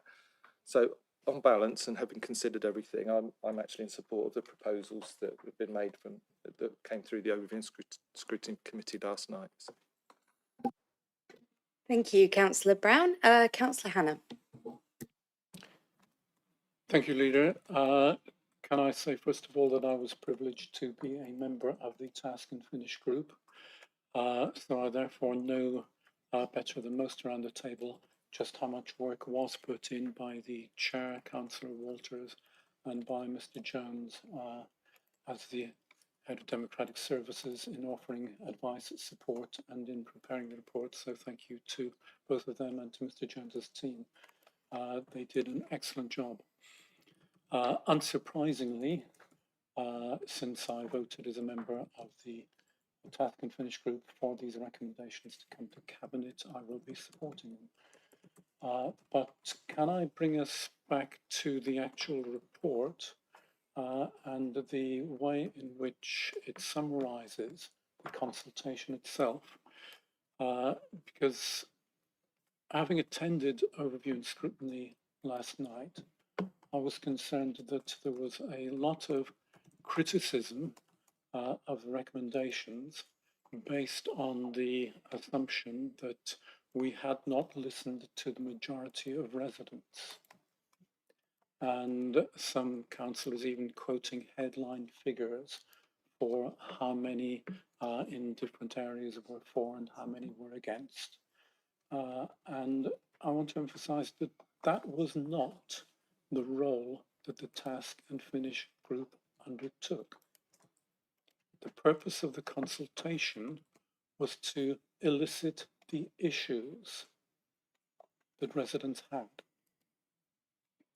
And there were 1,800 who responded. Multiply those by the number of comments that could be made in each response. There were thousands of comments made, and many of us read through all those comments and considered the views that had been expressed rather than simply a numbers game. Indeed, the Task and Finish group took it so seriously, and I've got to say Councillor Walters has been today excessively modest about the work that it undertook. The Task and Finish group took it so seriously that we wanted professionals to analyse those comments and group them into recurrent themes so that we could then address those themes, and that was done, and I'm grateful to Mr. Jones for having organised that. We then discussed those themes. We discussed them under each of the various proposals and came to considerations. And again, I'm grateful to Mr. Jones for the way in which he wrote those up. And what surprises me is that when it came to the comments from those councillors who wanted to address just headline figures at Overview and Scrutiny, I did not hear them referring to all of the comments made by respondents. I did not hear them refer to those themes. I did not hear those being addressed. And that was the task that the Task and Finish group had been given, and it's what we as Cabinet should be considering as well.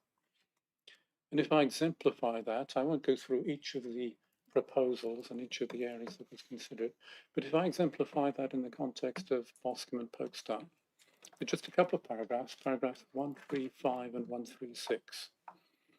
135, Mr. Jones summarises the reasons residents gave for not supporting the proposal in terms of increased bureaucracy, an additional layer of local government, confusion over responsibility, higher council taxes, which was a regular theme, and the existing BCP Council should focus on improving its services rather than creating new councils.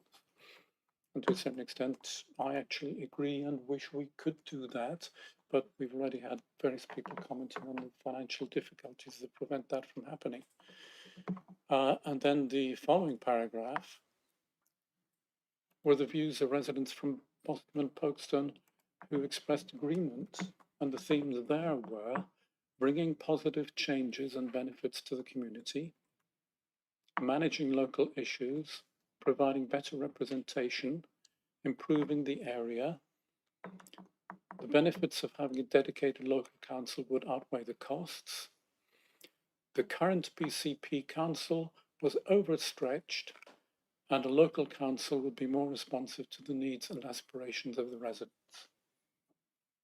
I didn't hear any evidence that the councillors who looked at the headline figures, and that includes some of those who are actually councillors for that area, were actually picking up on those views expressed by residents, and I think we should, and it's right that we do so. The Task and Finish group, of course, didn't support the Boscombe and Folkestone proposal, and it didn't support the proposal because of the boundary issues and because of the impact on social cohesion that a standalone parish council for that area could create. But it did recognise that those aspirations that were set out by residents of Boscombe and Folkestone could be met by the overall Bournemouth Town Council. And that was the rationale for moving forward and making a recommendation for a Bournemouth Town Council. So the message that comes through the consultation is, yes, there are issues about council tax, and I'm not going to go into misleading leaflets and things like that. Residents want better services. They want their localities to be better provided for, better looked after, more community activities. And even the leader of the Conservative group, Councillor Beasley, I quote from last night, said, BCP is failing to provide services that people want. What I didn't hear was how he proposes that residents should enjoy those services if we were not to introduce the town councils that are being recommended. In fairness, there were some other considerations raised both last night and again by Councillor Keddy today that I think need just a little bit of thought. Councillor Keddy in particular referred to the existing forum in Queen's Park and Charminster and the good work that it's doing. And I wouldn't want to diminish that contribution to the area. I think it's excellent work. But I would query Councillor Keddy's use of the term, it's effective local government. It's a group of very well-meaning and hard-working people who've got together to do something good for their community, and that's great. But it's not local government, and it doesn't have the governance structure that a town council can provide. The other query that I have about saying that's fine, we're doing all right in Queen's Park and Charminster, is that's not happening elsewhere. And one of the criticisms I personally received last night was a reference to the fact that at the Task and Finish group, I had argued for the Bournemouth Town Council on the basis of equity across the conurbation. I would point out that paragraph 9 in the report actually states that the aim of the review is to ensure electors across the whole area will be treated equitably and fairly. Now, I did say that in the Task and Finish group in the context of Bournemouth needing a town council just as much as Poole and Broadstone. But I also said in the context of the different areas within Bournemouth, all needing to be treated fairly and equitably, including deprived areas such as Kinson, which don't have the benefit of the forum, but Queen's Park and Charminster does. So let's empower our small communities by providing town councils that even smaller groups, like a forum, can appeal to for support and funding. Let's support the recommendations. Let's stop looking at headline figures and let's listen to what residents are actually saying. Thank you, Leader. Thank you, Councillor Hannah. I'm going to go to Councillor Hadley and then Councillor Cox. Thank you, Leader. Yes, it's always a challenge when you hang back and that others will cover the points that you wanted to raise. But I think for me, this really isn't all about the money. We were given clear guidance by the Deputy Monitoring Officer at the start that the money could not drive the process. The eventual precept that was charged was for that council to agree based on the services that they would provide. And I think that's been missing from an awful lot of the criticism in the debate is that bit about the money. We set up a representative cross-party group to consider the detail, and the proposals have changed very significantly from the consultation. And I think again that's important. The consultation was important in reshaping what was proposed. And enormous thanks to both Deputy Monitoring Officer and also to Councillor who led the working party. On secrecy, the Deputy Monitoring Officer was clear. Papers in draft are not subject to public access. Indeed, it's a ruse that Councillor Mellor, when he was leader of the Conservative leader, used to hide a commissioned report, externally commissioned report, into his beach hut refinancing, which he hid not only from us, but I'm not even sure that his own cabinet got to see it. Claimed it didn't exist, and then, despite it having been finalised and paid for, it was only ever a draft, so we couldn't see it. So exactly that argument has been used by the opposition, and I just don't recognise that. And I don't recognise predetermination. I spent most of the weekend and up to the small hours this morning wading through this, and it's a huge amount of work. And there are many other topics that we have to discuss today. We do get up to, involved in so many. We work long hours to try and represent the variety of residents' needs. And I think there is a question for us about, do we work in a representative democracy, or are we to be ruled by social media, by petition, and by demonstration? Because part of that, and part of the work that Oliver and the team in the review team have spent many hours looking at this from all angles, trying to work out the numbers, with Richard's help, trying to work out exactly what would work. And it's not perfect. And when I look at my ward is split into two, where I live is just outside my ward, and that's linked with an area that it's not naturally linked with. Over time, that may change. And I think part of that is about those areas that have a neighbourhood forum currently are in a really strong position. They're very fortunate. There are other areas that are not. And what we've tried to do is to look across the whole area and go, do you know what, we need to reset this for everybody. We're all council taxpayers. We all hear the appeals about rising costs of living. A big question for government is, where has that £100 million a year that they have taken from local government gone to? How the previous government allowed the Sen crisis to build such a crescendo, and I know that the current government is doing their best to try and address that, but we know that's going to be really difficult. It cripples top tier local government. Other places got much deeper reserves than the parish town councils in place to preserve their treasured facilities. And on the other side of the money, we get the outrage about the loss of community facilities. For once the small amounts of funding, a lot of the toilets, public toilets in Poole were closed under the previous borough of Poole. The notice to close the paddling pools by the prior Conservative administration, and withdrawing funding for free events from our residents and visitors. They're all discretionary things. They're all good stuff that people value, which costs money. Community efforts to find alternatives to council stewardship have proved very difficult to sustain. And certainly on the paddling pools, we've managed to find money just to scrape them on. We're not going to be able to do that. I don't think we're going to be able to do that this year. And the hope, certainly my hope, was that the town councils would be able to step forward, and for a very small amount of money per household, it would stop having to shake the tin and just try and scrape these things together in a completely unsustainable way. In my services, particularly maintaining public space and tidying verges, I think there are potential downsides. We have this thing about sustaining nature, leaving wild nature areas. I found that the nightjars come off the heath and they use our wild verges because that's where the insects are living. They go right into the middle of the heart of the town in the night. We don't know that because we don't see it, but it happens.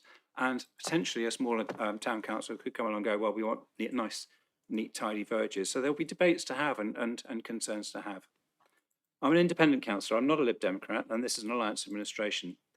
I know that my Lib Dem colleagues have agonised over what's best for their towns and how to fix the constant challenges that we have, and the challenges that were dealt to the charter trustee arrangements through the through the advice that they were given that they couldn't spend their own money, particularly in Poole, and I think we've all considered that at length. Councillor Beattie suggested last night that it's all okay in Bournemouth, and that as a Poole charter trustee, it's all okay in Poole. And I thought, gosh, the only time I've ever seen you in Poole at the Charter Trustees meeting was mayor making. I think he did attend once. Despite his rhetoric, in Bournemouth there were voices seeking change. People in Redhill, Northbourne, Southbourne, Boscombe all put proposals forward, and the Working Party did their best to consider those. I wanted to refer to the map that Richard raised, because the map of parish and town councils across the country is very revealing. It does have holes, and some of those holes are the city of Salisbury. It's got a city council. The city of Winchester, that's got a city council too. We said we're not a city, we are 3 towns, and that's perhaps why we're looking at town councils in this area. It's much easier for rural parishes to identify the borders with natural or man-made features of the boundaries, and we know that's difficulty. That's the reason why the subdivisions of Bournemouth weren't considered. South Devon is also interesting because Torquay at the heart of that didn't go for a town council. Brixham and the other areas around there did. Brixham is thriving, Torquay is not. These things actually matter. So I've agonised over this long and hard, and I've particularly in terms of Bournemouth, I think I hear the concerns about that, but I do think we need to go forwards. We need to support this. We need to get to a point where we have parish town councils across BCP, which actually we're trying to fix something that was wrong through local government reorganisation back in 2019. That's when it should have been done, and we're just trying to fix an existing problem. Thank you. Thank you very much, Councillor Hadley. I'm going to go to Councillor Cox. Thanks, Leader. I think an awful lot's been said, and I'm not going to try and repeat much of what has already been said, but I do want to congratulate the chairman of the Working Party, Ollie, who did an absolutely fantastic job at bringing all this together. And I do want to thank and congratulate Councillor Kate Salmon as well, because I did suffer online the meeting last night for 4.5 hours, and I actually thought she did a fantastic job as well on that meeting. So really brought the whole thing together. There's clearly passions on both sides of this debate, and I think last night was a really good example of how you can have passionate debate in a civilized way. And so there is clearly lots of noise about this issue, but a few things stood out for me, and one of them is the claim that people voted against it, and in fact Councillor Dalton Gibson actually raised that today. They didn't vote against it. There was 0.5% of people actually said that they weren't that keen on it, and they didn't want it. As 0.5%, we're not going to take. We shouldn't be taking the opinions of 0.5% of people when we're dealing with such an important issue. And actually, Councillor Hadley put the head of the nail on it when he said that we are a representative democracy. It's up to us to decide what we do on behalf of our communities, and and if we get it wrong, we'll get kicked out. And I did hear one very a good councillor turn around and said, if this goes through and we all get kicked out, then at least we'll have done something good. At least we'll have preserved something for the future for other people. And I hope that we're all as brave as that councillor in saying that. I hope we don't all get kicked out, but actually, this is something where it needs leadership, and this is what leadership is about. It's taking decisions which might appear unpopular, but actually they're important. The other point I just particularly want to address actually was something that Councillor Rigby has quite clearly said, and actually admitted that this is a solution. I think you actually said this is a solution, not a solution you want.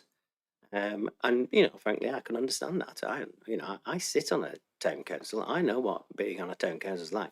Me and Councillor Chariot over there, I've sat through some horrific meetings sometimes. We don't particularly do this for fun, but actually, it does. At the end of the day, it does create a community. It does actually support that community. It does give grants. And I just want to make it absolutely clear that this is not going to take away any of the efforts which, councillors Keddy and Armstrong are doing in their community. This will support those. Any town council should be working alongside, and we certainly in Christchurch work alongside other community groups and give them grants and support them in other ways all of the time. So please don't think that this is somehow going to take away from what you're doing. It's not. It's going to support what you're doing. And in fact, at least it will be there to support you. Whereas, as we're all admitting across the political spectrum, we're all admitting we're not going to be able to afford to do any of this stuff in the future. Now, that's not necessarily a reason to create town parish council. I appreciate, but actually, as far as I'm concerned, it's an insurance policy, and it's an insurance policy that we have to take out. Thank you. Thank you very much, Councillor Cox. So I'm going to come back to Councillor Walters in a moment, but I had a few things that I wanted to add to the discussion. One seems a bit nasty because I'm going to actually correct something that Councillor Hadley said, which was about Winchester. And Winchester is a borough council as part of Hampshire their county authority. And they are an example of many local authorities who are having to go through local government reorganisation. And in fact, that means the abolition of the former Winchester City Council. It means the abolition of the county, and it means the creation of a very large local authority, not dissimilar to Bournemouth, Christchurch and Poole. And the residents there have been speaking to some from conference and things like that. They're not very happy about that because they're going to be forced into other areas that they don't necessarily identify with and agree with. And that's why they are just starting a community governance review as well, because they would like to retain the identity of Winchester, to be able to run its own civic functions, to be able to deliver things for its own residents. And in fact, it was actually just on Monday that their licence, I can't remember what it's called, their equivalent committee voted to proceed unanimously with a community governance review in the hope that they can establish a town council or a city council for Winchester to continue delivering for residents. And that really resonates with me, and having those conversations resonates with me because I feel that way about Poole in particular. I do feel that local government reorganisation for me felt like something was being taken away. As much as I love Bournemouth and Christchurch, I don't feel for Poole that we were able to retain a lot of our democratic identity. And what it comes down to for me, is being able to fix a wrong from the past, which should have been to establish town and parish councils at the time of local government reorganisation, which is what those going through it now are aiming to do. So for me, the democratic deficit is that main override. But I really take issue with Councillor Carsbrown view that this is all about money.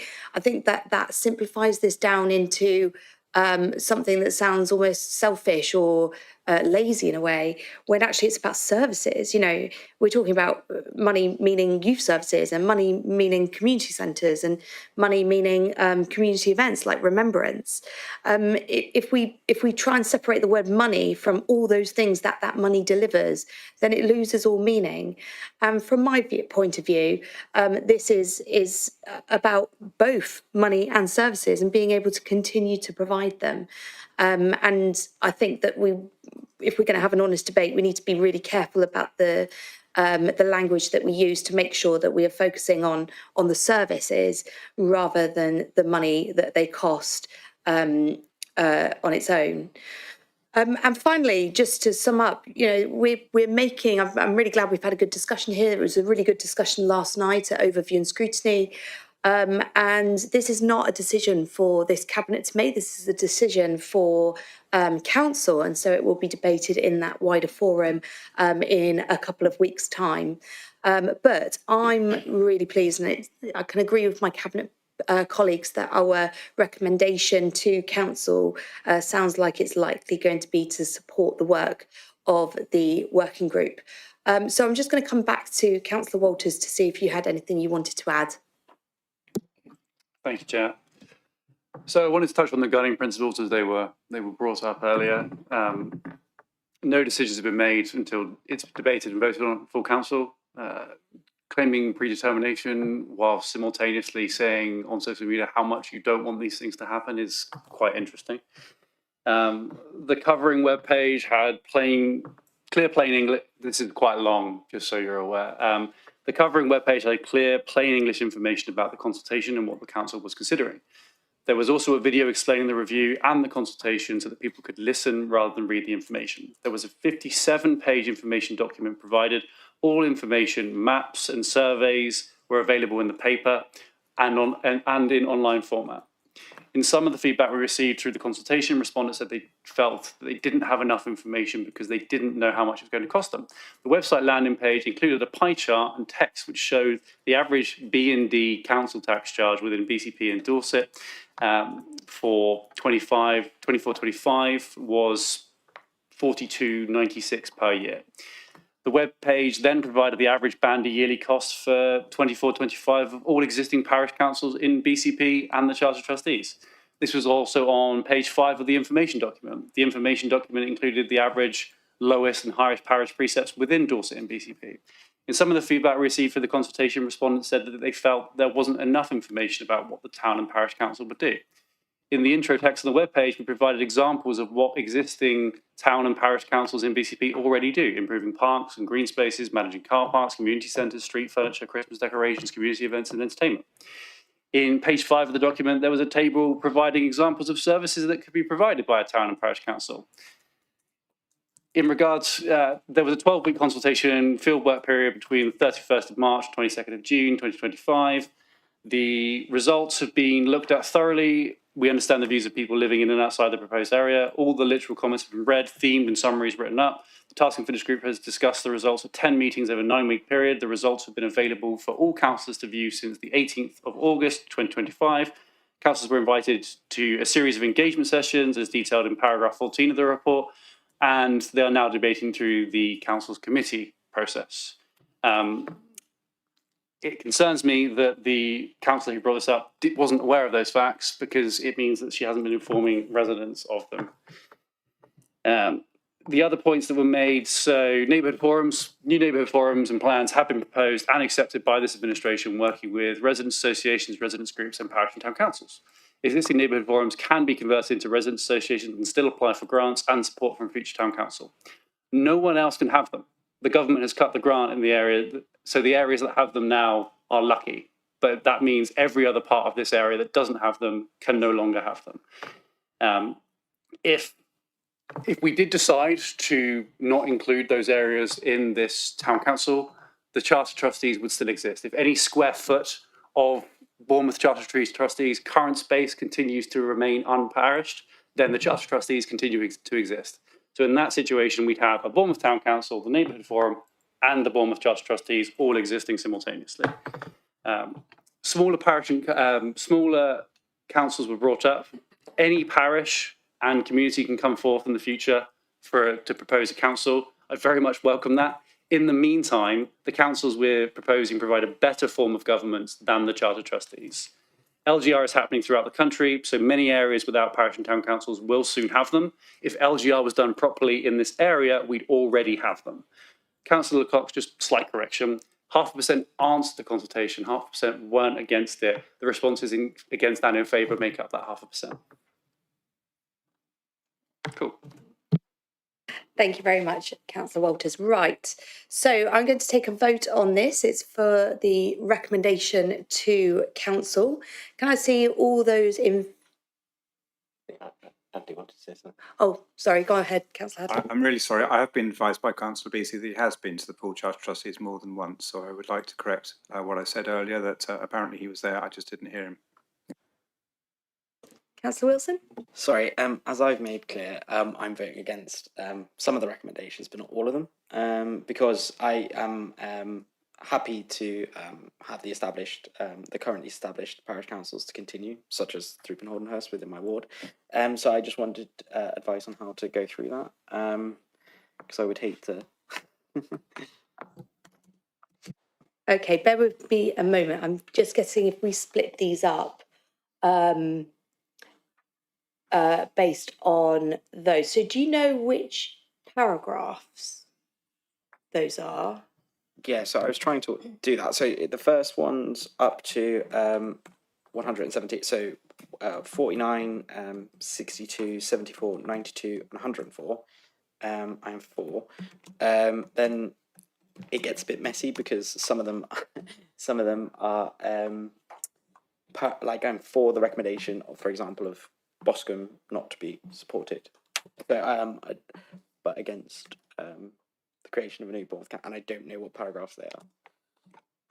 So the creation, I mean, the principle is the creation of the new town or parish councils. I'm against, and I just like that. So I'm just gonna Leader, if I can just probably clarify, then I think then Councillor Wilson, is supporting all the paragraphs that are referenced in recommendation A, with the exception of paragraphs 117, 116, 181, which relate to Broadstone, Paul, and Bournemouth. Thank you, Richard. Yes, that's exactly what I want to do. So I think if you were to take a vote, splitting those out, excluding, as I said, 117, 166, 181, and then take that as a separate vote, Councillor Wilson could express his view, or you could just record that Councillor Wilson is against paragraphs 117, 116, and 181. Can I also ask then, Councillor Wilson, about recommendation B and C? I'm assuming you don't want to support those either. Don't think so. No. If I may, through you, Leader, paragraph B is still required because that will require us to record in a reorganisation all of the Christchurch related and Highcliffe changes. We will still need to do reorganisation orders for those. I take the point C would then not be necessarily supported. Okay, so happy to support B, against C, and obviously very popular on Cabinet today. Apologies for any inconvenience. Sorry, Chair, I just want to add in here. So I appreciate you don't support the creation of new town councils, but if they are voted through, I'm sure you want them created properly. And C allows us to create them properly. It allows the working group to sit down and actually discuss them. If C, for example, didn't happen, then we would stop the process now, but we would confirm the creation of these town councils, but we wouldn't be able to create them properly. So we'd be in this weird limbo state where the councils couldn't be created properly.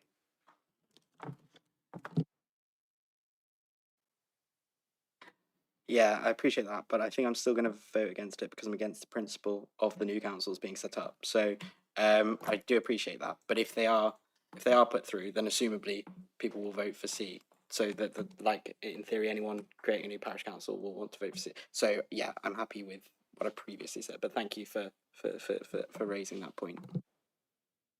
Okay, so to clarify, we are going to be taking a vote on recommendation A, the Task and Finish Group Community Governance Review final recommendations as set out in paragraphs 49, 62, 74, 92, 104, not 117, 128, 140, 152, not 166, and not 181 of this report to be approved, along with B. So we'll take that as a vote first. All those in favour? Thank you, that's unanimous. Okay, so now we're going to take the recommendation A again, which is the Task and Finish Group Community Governance Review final recommendations as set out in paragraphs 117, 166, 181 and recommendation C. Can I see all those in favour, please? Can I see those against? and no abstentions, because that is everyone. Okay, so that was not unanimous this time. We had 9 in favour and 1 against. Okay, so I think what we will do is take a short break there, because we've been going for 2 hours. So I'm going to ask Cabinet and officers if we could be back in here for 12:30. So just over, yeah, just 10 minutes. Thank you.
Welcome back to Cabinet now this afternoon.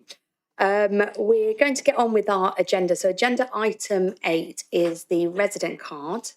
This is going to be presented by Councillor Herritt. Can I see if there's someone to second this item, please? Thank you. Thank you very much, Councillor Cox. Right, over to Councillor Herritt. Thank you, Leader. So today we're proposing the residence card offer to take forward. It's been quite difficult to get to this point. It's obviously arrived much later than we would have liked at the outset, but delivering a residence card at a minimal initial cost to the council and balancing the benefits to residents against any cost to wider taxpayers. A small fee at launch will not only help balance that risk, but also enable it to be taken forward into year 2 with some residuals. I'd like to thank our officers, Amina and Dawn, for their work. It's hard to demonstrate how much work has gone into this, especially that it's followed an 1,800-page report on the agenda, but wading through a lot of detail and working across several departments, weighing up these offers, balancing against the risks is a very tricky process. I am going to respond to the ONS recommendations right now. We've already published more in-depth financials, including sensitivity analysis, to enable Cabinet to make a decision today, and adjusted the recommendation to take on board some informal feedback about the lack of political oversight by adding my own name and Councillor Cox's name to the recommendation. The report was brought actually for review on the general offer. The finances to this were sat within the general budget, and to carry on with further work to progress to a launch. We're obviously happy to go back to scrutiny at some point as well, at their discretion. I understand it might have been ideal to go back first, but the ability to deliver this would have just been further delayed, and after waiting so long to really get this off the ground, we felt that we had enough information with those reports that are now published. Key thing to remember is that the data we're looking to collect in phase 1 will also enable the council to expand the offer and make pricing strategy to offset any impact to residents. This is why the contingency fund exists. This is one of the things that enabled us to bring this forward at this point. So the benefits of the card, which is I'm sure the bit everyone's been waiting for, is 10% across all our seafront kiosks, an additional hours free parking in town centres, surface car parks when summer's bought, and a free swim once a month. Obviously, as I've noted, the financial position of the council made this a really difficult balance to strike, and the risks are outlaid in the appendix, but offset by that contingency fund. As I say, on a regular basis, parking plays a part in balancing so many things in our towns: economic, climate change, congestion, air quality, income, and some things I've probably not mentioned. We did consider several scenarios on parking, but balancing all of those sometimes conflicting aims that I've mentioned remained at the core, and this offer does balance those as well, looking to extend stays where people have already made an offer better value across a longer period. The free swim supports better access to sports and leisure, and also enables people to sample our leisure offer. And obviously slightly cheaper ice cream and coffee across our seafronts, I think is always welcome, and also enables residents to take those up at kind of an almost unlimited premise should they wish to do so. Since this has kind of been out in the media, we've had several approaches from businesses to say how they might be able to join in. We were hoping to be able to add another one before today, but we're just working through the technicals. So unfortunately, I can't answer that yet, but we're confident that can go ahead. And as noted, this is the first phase of being able to better balance the impact on our residents of being a tourist destination. And as this progresses, look to make improvements using the first years to move it into a net zero cost position for the council, so that our residents can continue to enjoy the benefits of living here, and our visitors can help fund us a little better. So there we go. Thank you very much, Councillor Herritt. And it sounds like you were proposing an amendment there to the recommendations. What we will do is we'll discuss that as part of the debate, and we'll take a vote on that, and then take a vote overall. But first, I'm going to invite Councillor Salmon up as Chair of Overview and Scrutiny Board, because this went to scrutiny, and we would like to hear any recommendations made. Thank you.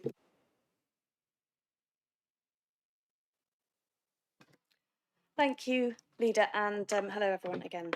Thank you for letting me report back on this item as well. Councillor Herritt's referred to the discussion that we had last week's ONS board on this one. and the fact that the board didn't feel able to support the recommendation on this proposal. But the board was supportive of the principle of a residence card. Absolutely recognise that this is a good initiative to offer residents something extra. That's something that nobody had a problem with, the principle there. But the board did feel there was a lot of information missing from the reports that we were able to scrutinise, specifically around the financials. So we were told in the meeting that work had been done, that the information was available, but we weren't able to see it, and therefore we weren't able to support the recommendation. Our recommendation was that we would like that extra information to come back through the Overview and Scrutiny Board, but we've just heard from Councillor Herrick his view that that's been added to your report, and that you'll go forward for a decision, which is a shame, but that's where we're at. Just to comment on other comments that were made by the board in terms of what the substance of the offer. There were a range of views expressed, particularly on the parking offer, that some felt it was too generous, others felt it wasn't generous enough, and some, including myself, were a bit worried about the optics, as it were, of an offer that appears to only benefit drivers, which would seem to work counter to this local authority's stated ambitions around issues including public health, road safety, climate change, accepting the limitations that we do understand where they come from in the report, and with this proposal. Nonetheless, some concerns around that in particular, and that's probably the main things I wanted to say. Thanks. Thank you very much, Councillor Salmon. Okay, so I'm going to see if any councillors who are not on Cabinet wish to speak on this item. I'll invite up Councillor Canavan, and then we'll go to Councillor Rigby.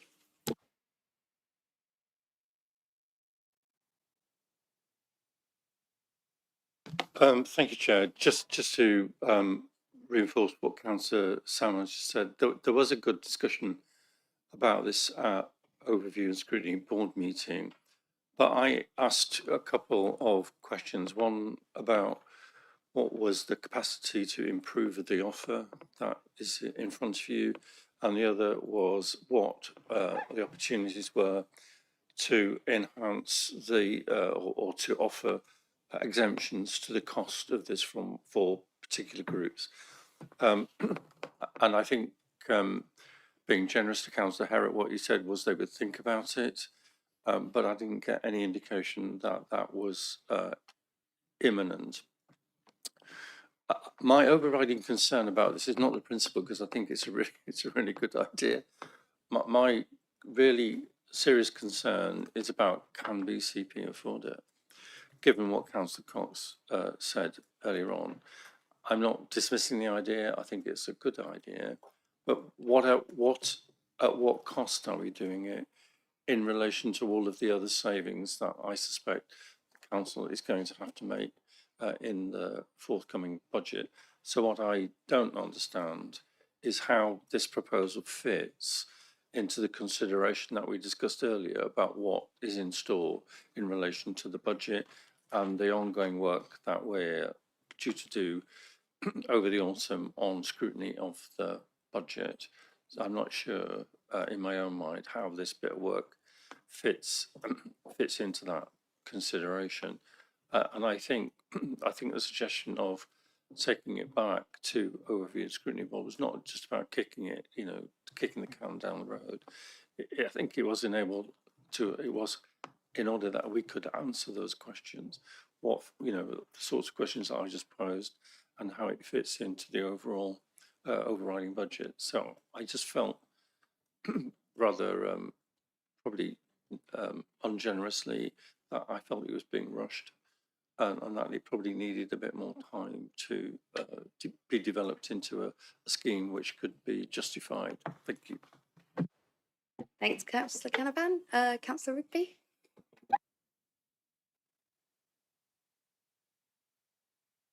Thank you. It's unusual for me to come and say something similar to Councillor Canavan, but I'm in the same way that this feels like it's step one, and it's maybe being rushed a little bit here with what we're doing. I think with what Councillor Herritt's just said there about, since this has got a bit of media attention and being in the paper locally, some businesses have approached and may want to get involved. That's wicked, and I think that's exactly what should be happening with a residence card. That it should be involving as many local businesses across the conurbation as it can do, rather than it being focused directly on the good stuff you've already mentioned, which is council provided. It should be split to try and get residents to use as many local businesses as we possibly can do. And maybe it needs to take a pause for a little bit to invite those expressions of interest in and see how they can be worked into it to maybe even in some ways help with the funding streams, help with how we're going to do it, get an idea of how many people are going to take up the offers as well.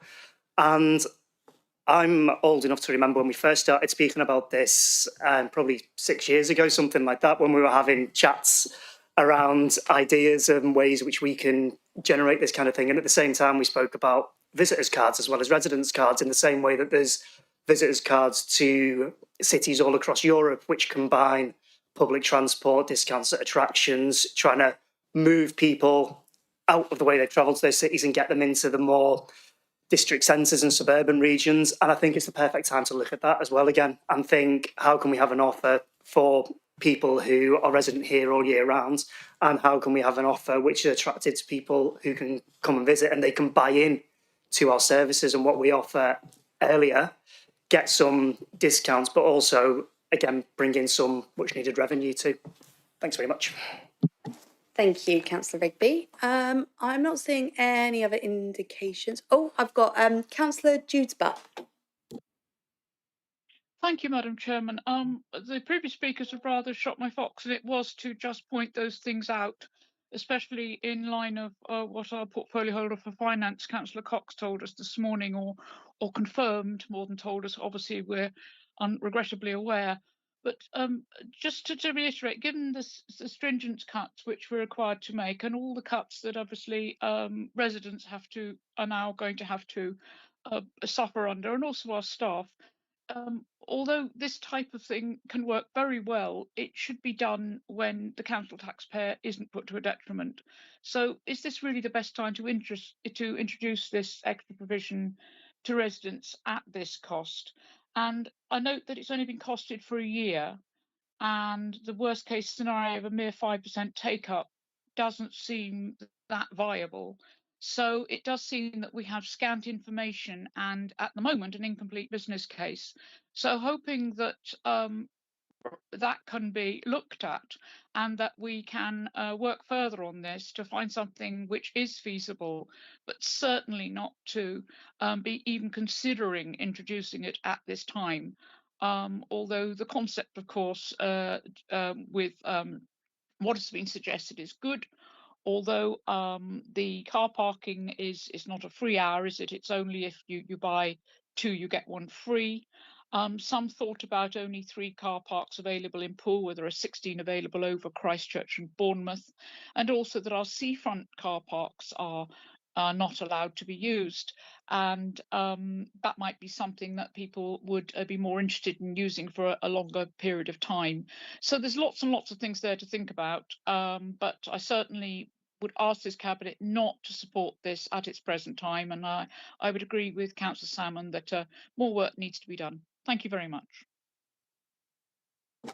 Thank you very much, Councillor Judesbutt.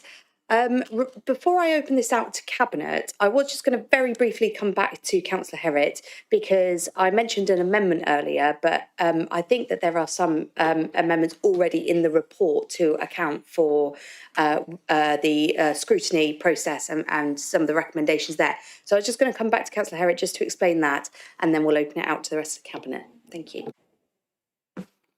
Yes, that's correct. We amended the report that went onto the Cabinet agenda to reflect the feedback. It wasn't a recommendation, but it was part of the discussion about having some further political oversight. So that is already in the recommendation. We won't need to shouldn't need to make a further amendment. Fab, thank you. Okay, so over to Cabinet, Councillor Hannah. Thank you, Leader. First of all, to apologise for my heckling with my sneeze at the beginning of Councillor Harrod's presentation.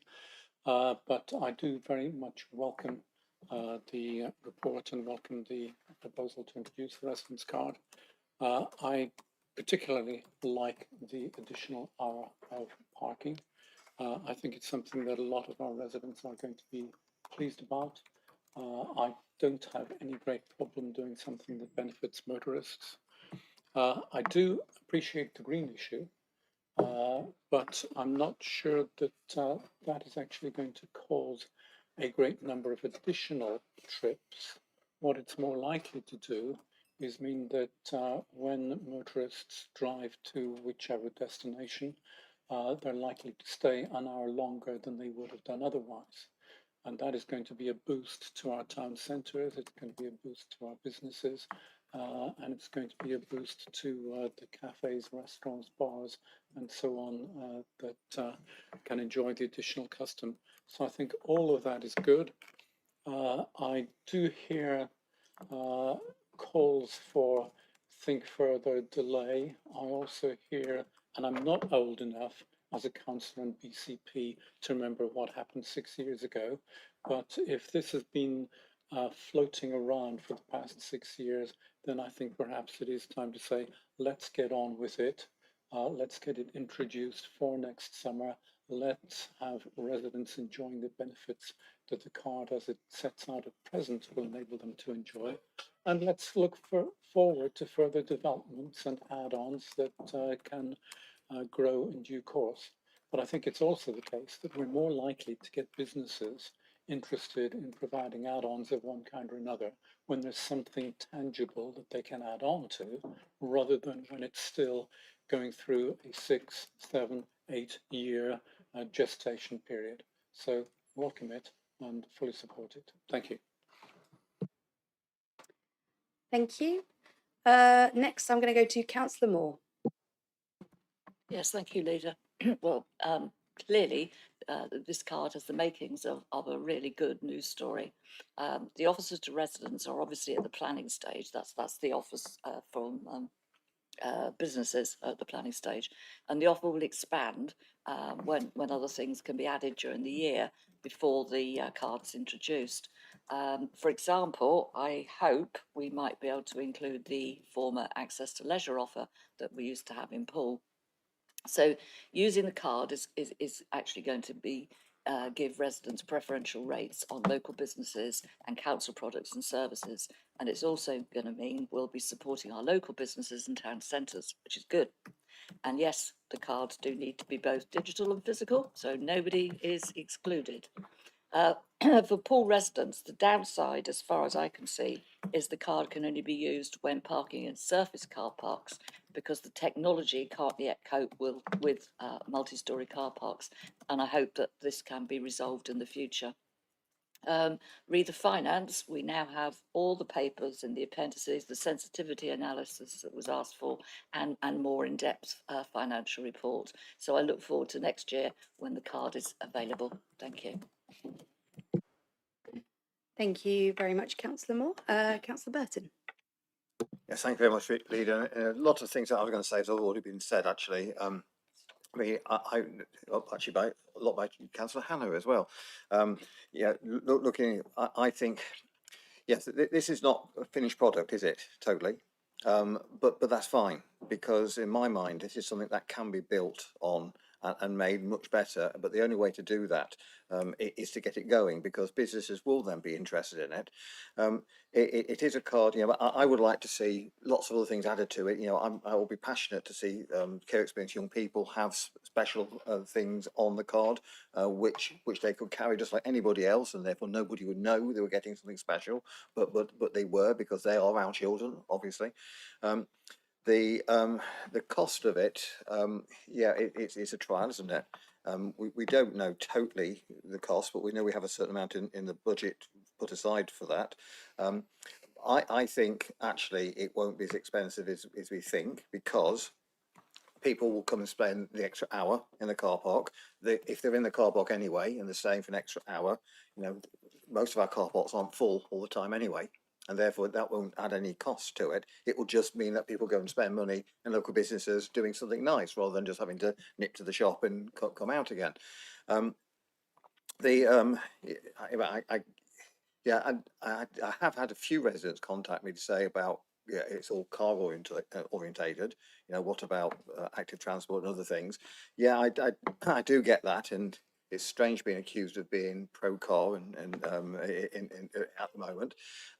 But of course, if the cars are travelling there anyway, it's not extra journeys, is it? It's just making it take a bit longer and maybe taking pressure off at busy times on the roads, because you could stay an extra hour, have a coffee, and allow the cars to go home, and it doesn't cost you anything extra.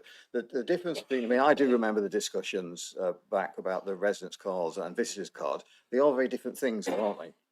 A residence card is something which we use to give something extra to our residents who are paying our council tax all the time and are having to deal with the visitors that come to us all the time.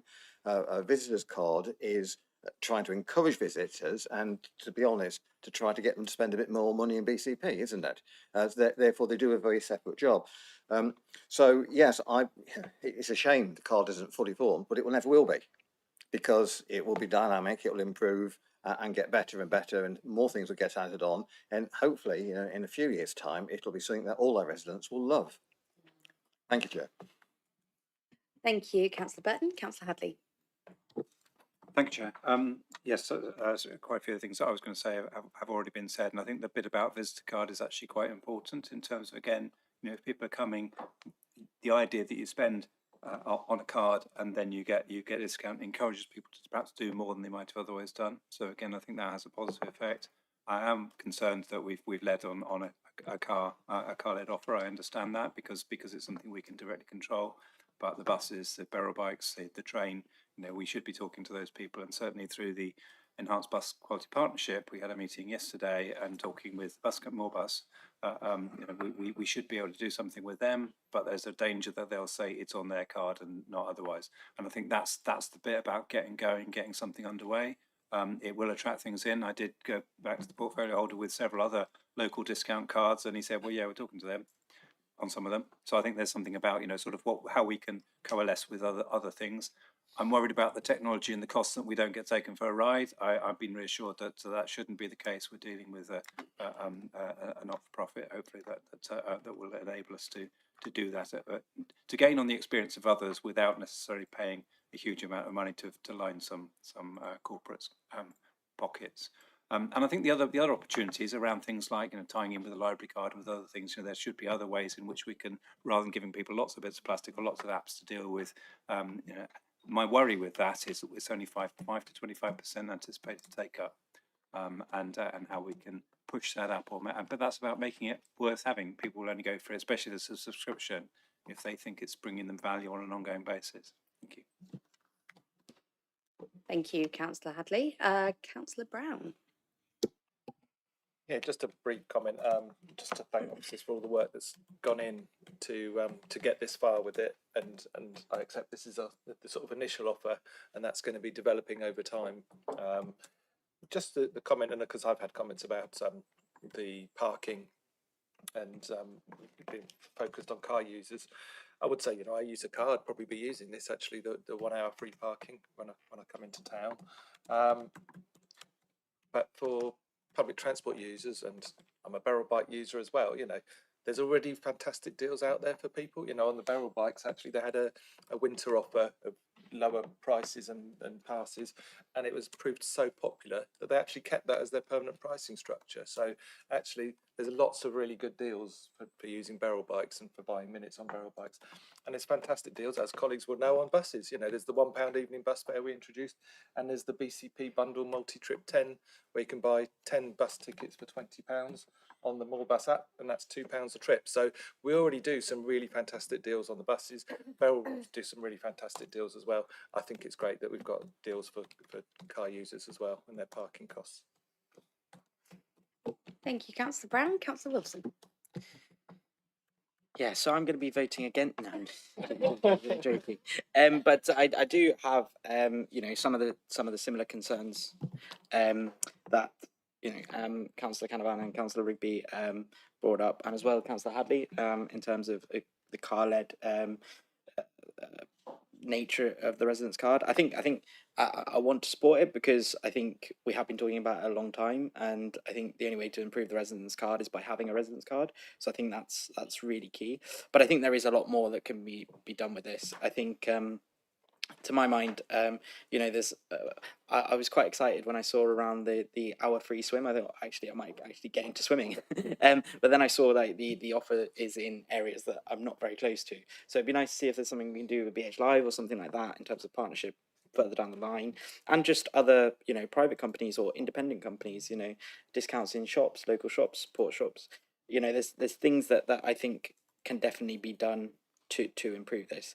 And I think it's really important as well, the exploration around the physical card offer for the free parking, because I don't think that we should be digitally excluding some of our older residents. I've had phone calls off residents worried about the change going from Ringo. They thought that everything was going to go completely digital, and they were concerned about that. Unfortunately, that's not the case, but I think with this, it's really important that we don't exclude some of our older residents. So yeah, happy to support it, and but with the caveat that want to see it improve. Thank you, Councillor Wilson. Councillor Cox. Thank you. A number of people have talked about the financial risks and wanting to delay it because of that. And so I feel best placed to deal with that particular issue. If we don't do it, then we're going to lose funding from the UK Shared Prosperity Fund. And that's an important part of us being able to afford it. So if we're going to do it, we have to do it now. And we can't wait anymore. I mean, we have waited an awful long time already. This was a priority when we first came in, so it's 2.5 years later, and we were only just getting it right. And the reason for the delay is because we tried to get it right. The risks involved are very, very low, and the finances involved are very low. I do really genuinely hope that this actually will be a money spinner for BCP going forward, and it will help us with our budget. So I think it's important we do it now, and we get on with it, and we make it a success. Thank you. Thank you, Councillor Martin. Thank you. I'm not speaking because I feel left out and I'm the only one not speaking. I just wanted to put a plug in, as you won't be surprised to hear, for arts and culture. We have got some fantastic, we've got the Paul Museum reopening, we've got Russell Coates at the minute. We've got all sorts of organisations, Highcliffe Castle, for example, in my ward, Upton House, Upton Country Park. Can we make sure that we've got a shout out for arts and culture in the longer term, because that would be a real big boost. Thank you. Thanks, Councillor Martin.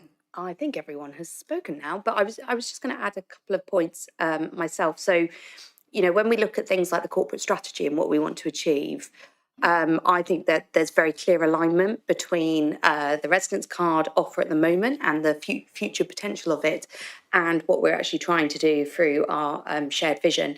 For example, prioritising health within our communities and giving that offer to be able to access our swimming pools. And Councillor Wilson, you're very welcome to come to Rossmore and see the fantastic facilities that we have at BCP Leisure. I would also just mention about the potential additional dwell time within the town centres, and I really agree with Councillor Burton's point. If people are already driving into town, I often, and I'm guilty of it more than anyone, I will leave because my parking is about to run out. And I think that this offers an opportunity for a bit more of a window for people to stay, do a bit more in the town centres, like you said, maybe go for a coffee, maybe go to the library, maybe take part in activities that are going on. So I think it's a really good way that is not going to have an impact on the environment, to be able to extend some of those stays. If I cycle into town, I don't have to worry about it, but sometimes if it's a bit rainy or I don't fancy the cycle, then that will be really beneficial to people who are driving in. The other part I wanted to pick up was around the value that residents get as council taxpayers. and that compared to the benefits of tourists. Now, throughout the summer, I spent a lot of time at the beach, and not just to enjoy our amazing beaches, but also because we had a lot going on. We had quite a lot of people visiting. We have a huge operation, which is carried out by our officers. I went to see the tractors and the clearing that they do on the beaches. Obviously, we had a lot of noise, quite, legitimately around the parking issues that we had. And what it really drove home to me is that as residents in a tourist town, we're incredibly lucky to live somewhere that people want to visit, but we are effectively subsidising a lot of what tourists are, the additional pressure that being a tourist town places on our own service provision. And I love the idea that this gives an additional offer to people who are having to pay that base council tax to be able to enjoy those amenities and get something back for that. So I'm really happy that that has been included within it. And finally, the potential expanded offer. I think this is a really good place to start, but we have discussed many a time as a cabinet what we want to see next. One thing that I was really keen on is a volunteer offer. So if people are volunteering, they get a little bit of an additional offer for maybe for some more money off an ice cream, for example, or they could get an additional visit to, I don't know, one of the leisure centres. And I like that idea of rewarding people in the community who are doing incredible things for their community. I really like the idea of promoting that shop local. A lot of the other offers that we see are very much around promoting the big stores. I mean, I'm more guilty than anyone. I am the most loyal customer because I have every single loyalty card going because I love a discount. And I think if we can provide facilitate those for smaller businesses to be able to come up with their own offers, then I think we're onto a real winner, because that will also encourage people to shop local as much as possible. And finally, access to leisure. So we often talk about access to leisure, but for those who don't know it, it was a scheme in Poole which ran for a really, really long time, which was about offering discounted rates to leisure and learning facilities for people on low income, people with disabilities, people who were struggling really to get out and afford those sometimes quite hefty prices. And I benefited from this all the way through my childhood. I had an access to leisure card. It meant I went to the Lighthouse more than I would have gone without one. It meant I could go to the cinema. I also enjoyed going swimming a lot more, and it was a really valuable card, I think, and I certainly put a lot of stock in it in terms of my own development. And I'm looking forward to when we can bring that principle back, because when it was abolished by the previous administration, we kind of had this promise that it would be brought back, and it never was. And I think that this is our opportunity, once we've got this off the ground, to then look at actually how can we redistribute and provide proportionate benefits to people in society who maybe don't have the access because of the cost barriers or because of the any barriers to be able to get there. So I'm really excited about that side as well. Okay, so I'm going to hand back to Councillor Herriot, who will sum up, and then we'll go to a vote. Okay, thank you. I've been trying to keep up with pretty much everything everyone said, but there's been a lot. Firstly, on access to leisure, we've actually decoupled that from the residence card so we can make sure we were working on both at the same time, so we're not delayed. So it's still being worked on at the moment. Obviously, it could be in conjunction or as well as the residence card in the future, and I think it's an important part of it. But I don't want anyone to think that we spoke at overview and scrutiny a few months ago about how that was progressing. So to be clear, what we're looking at is having an offer that is basically something to get up and running with, continue to work with the offer. And as already noted, we're still talking about additions and we'll continue to do so. Sorry, I've kind of been typing in very weird spaces to try and keep my notes and I've lost myself. So I recognise the challenges around the parking offer. It is, as well as Councillor Burton, the first time for quite a while I've been accused of being pro-motorist. It was really kind of one of those real considerations in terms of the value it offered to residents against all those things that I mentioned in the initial lead. And in terms of digital exclusion, Ringo do actually have the ability to call up and make kind of a payment and have an account over the phone. So we're already looking at that space about how we can even get it out of at least smartphone use, even if it has to stay in mobile phone use. I will say to Councillor Earl that the app, Ringo app, does also handily enable you to extend your stay in a car park, although you might not want to pay any additional money. It was fair that the scrutiny board felt they weren't able to support it, but I do feel we've done enough to overcome their concerns, which were pointed mainly at Cabinet having enough information to make our decision. And I'll go back to the parking offer loss, which explains where my mind was going during this. That loss is based on in the finances of the premise of all of those people having paid for all of that parking, which I think we've kind of gone around the table, as we've gone around the table and talked about, we don't think is likely to be the case, which underwrites Councillor Cox's point about the finances. We're already looking to work on a solution for multi-stories, but we also inherited legacy councils underinvestment in parking equipment that we're trying desperately to overcome, and obviously against that backdrop, we'd have really liked to offer bus or barrel discounts, but ultimately they are private companies and they would have liked some money to do that, which would have tipped the card into unviable. And as Councillor Brown has noted, we've got some really good offers in that space already directly from those companies. Whether we'll be able to link in the future, I think we remain open to, and I felt very much like in our discussions that the barrel and the bus company were open to that as well, just not at this time. The first year will enable us to gather data and develop pricing strategy to make sure we're able to operate this at minimal cost to the council and really set a differential between some of those offers in the right space. The team are also working through the exemptions to be able to offer them out against obviously balancing the budget pressures that we have spoken about. We do have several Cabinet members who keep making the case for care experience young people on some benefits and things like that about those spaces. Again, continue to be working out, but this is about getting a card out of the door and in existence that will enable us to add things into the future. What we don't need, what we're now no longer at a stage to do is let perfect be the enemy of good. This is an offer we'd like to get moving and make the add-ons as we move towards 6 months to possible launch date, and we'll use that space to develop the card further. Thank you, Councillor Herriott. Right, so we will take this item to a vote. Can I see all those? Oh, sorry, Councillor Hadley. Sorry, two things if I may. One was just a matter of accuracy. It says in the report that the Seldown surface car park has 356 spaces. I think it's got 76. So in that table, it's incorrect. But the other thing, more importantly, I just wanted to register a non-pecuniary interest because I'm a volunteer director of Poole Business Improvement District, the council's representative on that. So I think that's relevant to this item, so I wanted to mention that. Thank you, Councillor Hadley. Any other directors of bids? Well, yeah, I'm a director of 3 bids involved in this: coastal bid, Bournemouth Town Centre bid and Christchurch bid, which obviously do potentially benefit from the parking add-on.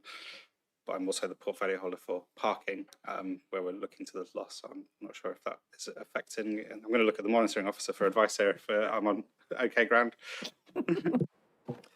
In fairness to you, Councillor Herriott, you have asked me about that, and we are going to have to discuss that in more detail. But I think the advice remains to Councillor Hadley and Councillor Herriott.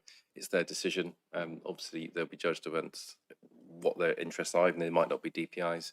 If there's any doubt and you feel there's a conflict or potential benefit to the board you sit upon, then you would probably be best to, well, maybe have left earlier. I think on the face of it, it probably is okay, but I think it's for your own judgment to make a decision on, or you wish to have a short term, you can seek specific advice, whichever is. I think coastal bid represents some of our district centres as well, which are at a balance. And I think this is about the overall health of the area. It's not something that the bids have raised with me either as a concern. Thank you, and thank you for disclosing those non-pecuniary interests. Cool. Okay, so we will go to a vote now. Can I see all those in favour of the recommendations? Thank you, that is unanimous. Okay, so on to agenda item 9. This is the corporate performance report for Q1. This is in my portfolio and I will be presenting and proposing this item. Is there anyone to second this one, please? Yes, Leader, happy to second. Thank you very much, Councillor Wilson. Okay, so obviously I bring this report every quarter to talk about some of the things that are happening in the council and how they measure against our shared vision, which is our corporate strategy and the overall way in which we measure success of whether the council is meeting those performance indicators that mean we are delivering that shared vision.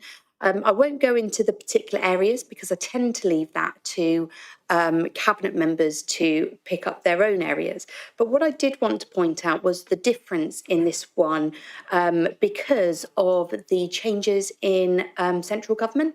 So the former Deputy Prime Minister announced that there would be a new local government outcomes framework, and that was at LGA conference, and it would be an outcomes-based approach to support councils in delivering national priorities locally. Felt a little bit of a top-down approach from my point of view, but what it does do is create another 15 key outcomes that they really want us to deliver in terms of the reforms that they're bringing through. I think all tied up in things like the devolution bill and various other ways in which they want to try and reform a little bit of local government. Our officers have been engaging with that and we have submitted a response because there was a consultation that took place. In fact, I think it just finished a couple of weeks ago, which was for local authorities to be able to feedback. But I just wanted to mention that because it adds a new dynamic really.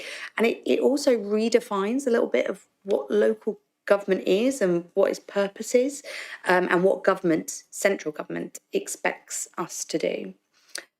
There are also a couple of other things to mention, so I will apologise to Cabinet because there is reference to an appendix to a positive exception report.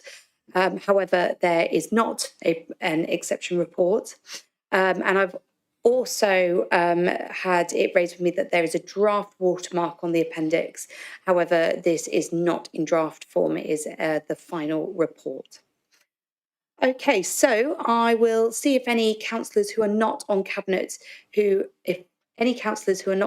wish to speak on this report. I can't see any indications, so I'll open it to Cabinet. Go on, Councillor Wilson. Thank you, Leader. I think it's just briefly to highlight some of the measures in my area. We've seen a reduction in rough sleeping, a slight reduction from this time last year, which is really, really positive. And in terms of reducing the number of households in bed and breakfast, again, we've seen according to this, a reduction because obviously there's a slight delay on it, and we have managed, in terms of this report, to maintain a functional zero of families out of bed and breakfast for another quarter, which is really fantastic. However, we are seeing now in the present a slight rise, and I think that's important to highlight, of the number of households going into number of families going into bed and breakfast, and that's we think a result of preemptive action from the private rented sector to the new regulations and new laws coming in around the Renters' Rights Bill. So that is something that we're going to have to monitor over the next 6 months or so, and so just to kind of raise Cabinet and the public's awareness. But yeah, I think really positive for the last quarter in terms of my area, and very, very proud of the work and grateful for the work that the officers have put in. Thank you, Councillor Wilson. Councillor Moore. Yeah, thank you, Leader. Well, there are some good stats here, and I would particularly like to highlight the section on assets transferred to communities. There is still work to do, but Hengstbury Head Outdoor Centre was completed in February this year, and there are 6 or 7 being worked on for 25-26, which is good news, because this is something very important to community groups who want to operate and manage their assets for the benefit of the local population, because it gives them greater control over their areas and therefore nurtures community spirit and creates lasting local improvements. Successful cats can also lead to financial savings for the council. So altogether, this is a win-win situation, and I very much hope more cats are completed as soon as possible. Thank you. Thank you very much, Sandra. I was very confused you talking about cats because I know that you. Thank you. Okay, any other cabinet members? Councillor Brown? Yes, thank you, Leader. Just a quick comment in my area of adult social care and health and wellbeing. And I'm really pleased that the report highlights some of the sort of positive results, particularly in the areas of the increasing percentage of people with mental health issue living independently in settled accommodation has had a dramatic increase from 55% to 70%. And also there's been an increase for those living independently with learning disabilities in settled accommodation, as well as the increase in the uptake of supported employment for those with mental health issues and also with learning disabilities. And we're coming on to a paper later on to talk about increasing employment. So I think they're sort of really important indicators for us that support some of the plans that we've got coming forward as well. So just wanted to highlight those. Thank you, Councillor Brown. Can't see any other indications. So this report is for noting. Hang on, bear with me a moment. Yeah, so it's recommended that we consider the report. We note the work that continues to expand and the data available. We note the positive activities that are highlighted in the report. So if I can ask Cabinet to indicate if they agree with those recommendations. Thank you, that's unanimous. Right, so we will move on to agenda item 10. This is the extension to the term of office of Chair of the Russell Coates Management Committee, and I'm going to look to Councillor Martin and Councillor Wilson. Councillor Martin, do you want to explain? No, because I've declared an interest as the trustee director, I'm going to recuse myself and leave the room. If that's all right. Yeah, thank you. Councillor Wilson? Yep, the same, and if you could remember to get us, that would be appreciated. Okay, brilliant. So I'm just going to wait for Councillor Martin and Councillor Wilson to leave the room for a moment.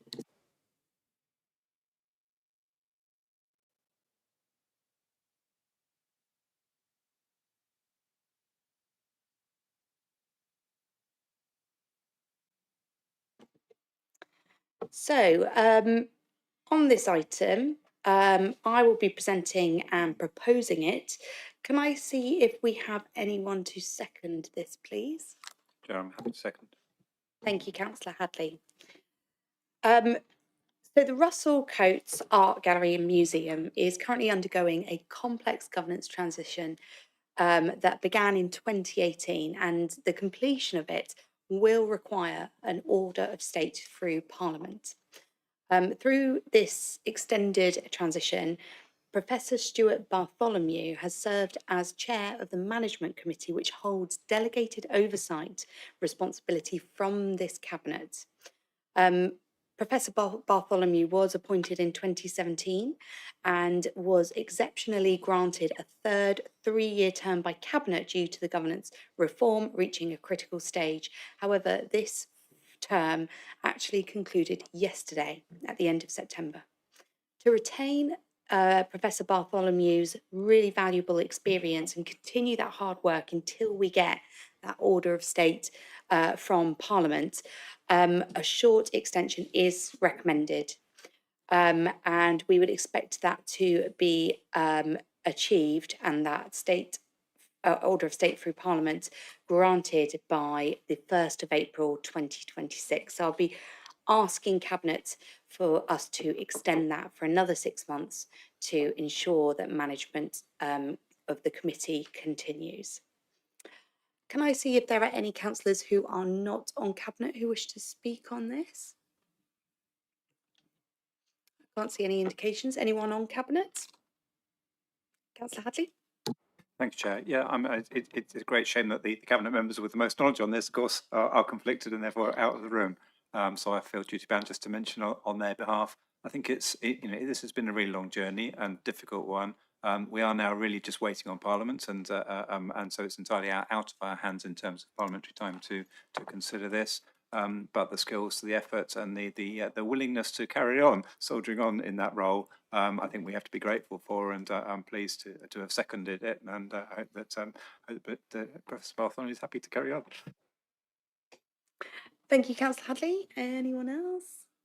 Not seeing any other indications. So I will take this item to a vote. That it's recommended that we extend this term of office, and I just want to make sure everyone has read the recommendations there. Can I please see all those in favour of those recommendations? Okay, that is unanimous, considering that we have 2 members out of the room. So could I ask Kim, would you mind grabbing them back in? Thank you.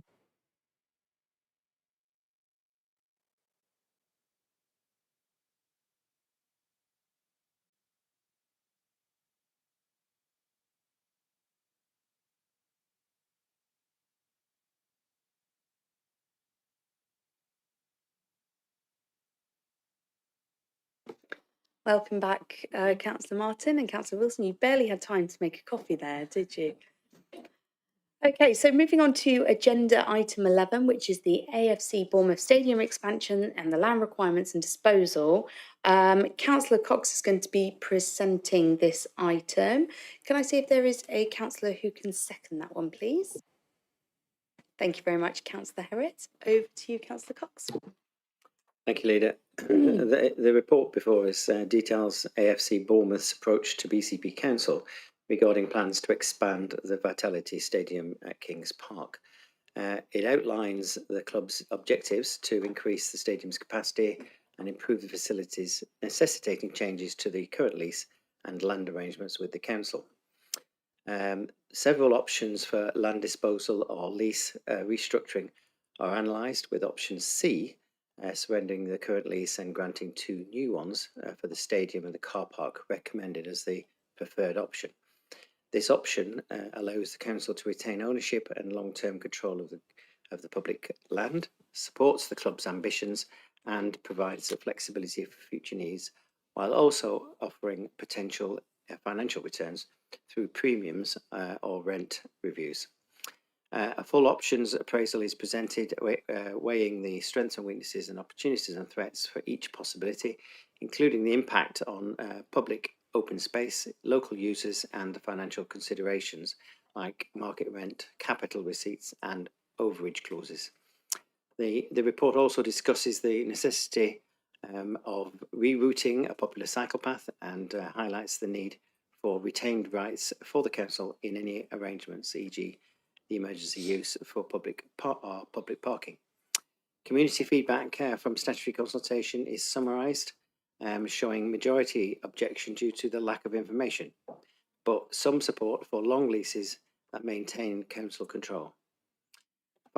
Legal, financial and operational implications are addressed, noting that the recommended approach minimises the risks, allows for continued council oversight, and aligns with the strategic and public interests. The report concludes that approving negotiations on option C is the quickest and most prudent way to facilitate the stadium's expansion while safeguarding the community and the council's priorities. And therefore, I would recommend that council recommends to council that it notes the confidential minutes and recommendations of the cross-party Asset Disposal Working Group meeting held on the 13th of July 25. It secondly approves the negotiation and agreement in principle of the heads of terms for the lease disposal of the 2 parcels of land at Kings Park to AFC Bournemouth, shown in option C. And finally, it requires officers to return to Cabinet and to Council with the proposed heads of terms for decision. I would emphasise this is an approval for negotiations. We're not approving anything in particular. Thank you. Thank you, Councillor Cox. So can I see if any councillors not on Cabinet would like to speak on this? Councillor Canavan? Thank you very much, Chair. Just Councillor Cox will forgive me for just reinforcing some of the points that he has just made. You'll have seen from the minutes of the cross-party strategic asset disposal group that I was at that meeting, and I can confirm that we had a good look at those options and that we fully support what is before you today. The point I really wanted to make, if I may, is I was sent into a bit of a spin, if I have to confess, by reporting the Echo that we were selling this land. We are not selling this land. So I'm afraid that the officer had to endure my wrath about that report. Not that it was his fault, but that it was a misrepresentation of what it is that we're trying to do here. So this is as the report makes clear, and as Councillor Cox has mentioned, this is a leasehold arrangement.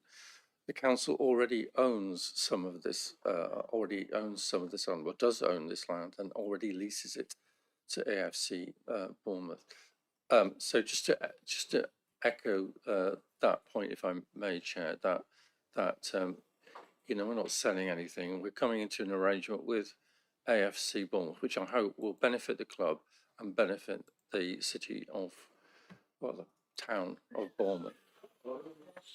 Thank you. Thank you, Councillor Canavan. And I agree, it's very easy to mistake our wonderful area for a city because we have so many amazing assets to rival the cities. Maybe that's what you're thinking of. Right, so can I open this out to Cabinet members to speak on, please? Councillor Hadley? Thank you, Chair. Yes, I'm pleased that the working group went through this in some detail. But certainly, when we were talking about this in draft, there was questions about whether we would sell the remainder of the stadium and retain the car park as a lease, or which of the option that's option B. And I think that's where certainly my head was at that point. But I think it is in the middle of or on Kings Park, which has been around for a century and is a public asset, and it's adjacent to, but not certainly the stadium itself is not part of the Five Parks Act, but is adjacent to that. So I think it's really important that we've taken an interest in that. I don't really follow football, and I know that the future of a Premier League club is not certain in terms of staying in the Premier League and attracting the number of fans. Well, we kind of hope they are, and they're doing very well at the moment, as far as I understand. But as I say, I'm not a follower.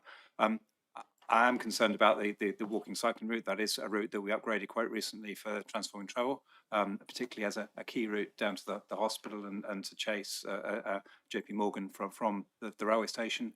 So moving that is going to be necessary as a part of this, and that's a shame because the tarmac's just about dry. But it's necessary for them for security for the matches, and I understand that, and I also see that within the report that we're expecting that we do it and charge them rather than get them to do it, and I'm more comfortable with that because experience elsewhere sometimes is where we let others do things. It doesn't come up to the quality standards, so I'm very happy to support. Thank you, Councillor Hadley. Councillor Moore? Yes, thank you, Leader. Now that the club's in the Premier League, it's obvious that they're going to need to improve and expand their facilities. So, and I'm happy to support the recommendations and to note the Five Parks land is not part of the proposal. But if I could sort of digress a little here, I would just like to say that as my entire family are football mad, I know members of AFC Bournemouth do a great job coaching youngsters, including my grandsons, after school football training sessions. And members of the team also recently volunteered at the secondary school in my ward to help young people develop and improve their interview skills. So I think it's great that they're active in the community, and their promotion to Premier League status has helped and will continue to help put this area on the map. And I wish them every success in the future. Thank you. Thank you, Councillor Moore. Councillor Wilson? Thank you, Leader. Yeah, just kind of following on a little bit from what Councillor Moore said. I'm very, very supportive of this. I think it's something that Bournemouth need for their aspirations in terms of where they want to be as a football club, and I think that's of benefit for the town. I think that it's, you know, to a certain degree put the town on the map, and I think that's a great thing. And Bournemouth's always been very much a community club. I remember growing up how rooted they are within the community, and I think that's really key. And I think as part of that process, as part of this process, it's an opportunity for them to further expand on that and show how much of a community club they are. So I'm very supportive of this, and I think that we're going with the right option as well. Thank you, Councillor Wilson. Councillor Burton? Thank you, Leader. I'm just going to demonstrate how sad we all are, because I don't follow football either. I did, as people know, watch one game once on the telly. Although I would say, with my experience now of AFC Bournemouth, I'm starting to show a bit of interest, actually, because I am seeing what a good Premiership team can do for a local area. And I also, amplifying what's just been said about their community work, we are really blessed to have their training facility now in our ward in Bearwood and Merley. And I've been around there, and I've spoken to people who work there, and members of the team, and the ladies team, and the youth team, and see all the facilities and what they're trying to do. And I've been to see them working with children and young people, and what they do is great. Now, I've also been listening to a lot of the discussion amongst cabinet members about this land. My feeling is that this seems to be the best balance between, so we can get good benefit for the local authority and good benefit for the club, and hopefully both those things will add together to make it better still. So I fully support this. Thank you, Councillor Burton. Councillor Martin?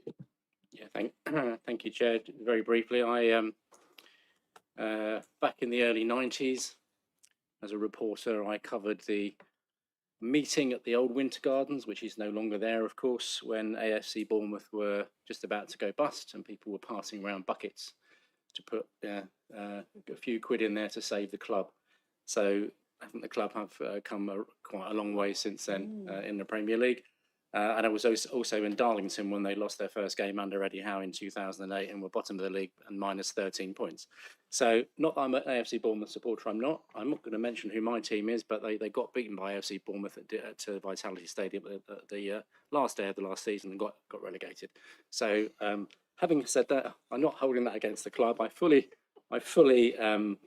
endorse this. It's the best way forward, I think, and I also endorse all the comments made about AFC Bournemouth being a shining example of a real community club.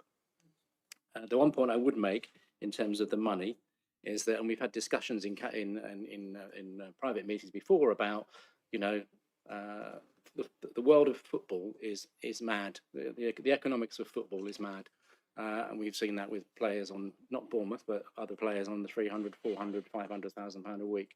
So it is, in my view, football is the economics of the madhouse. I just wanted to make the point that AFC Bournemouth made £144.9 million in transfer sales in the summer. Okay, they've spent some of that money, but I just wanted to point out that that is what 1/3 of our entire net revenue budget for a year. So I'm sure that our officers, I have every confidence that officers, when they go into negotiations, will be holding out for the best possible deal that we can have in that context. Thank you, Leader. Thank you, Councillor Martin. Councillor Brown. I'm a football fan as well, but I won't, hold that against Bournemouth because I don't support Bournemouth. I support another team who used to be in the Premiership and is no longer, sadly.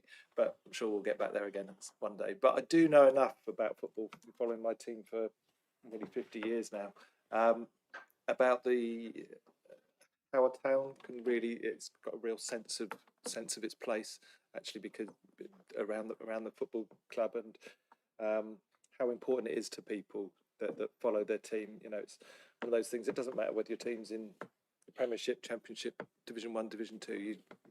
You follow them no matter what, and it's a really important thing for our towns.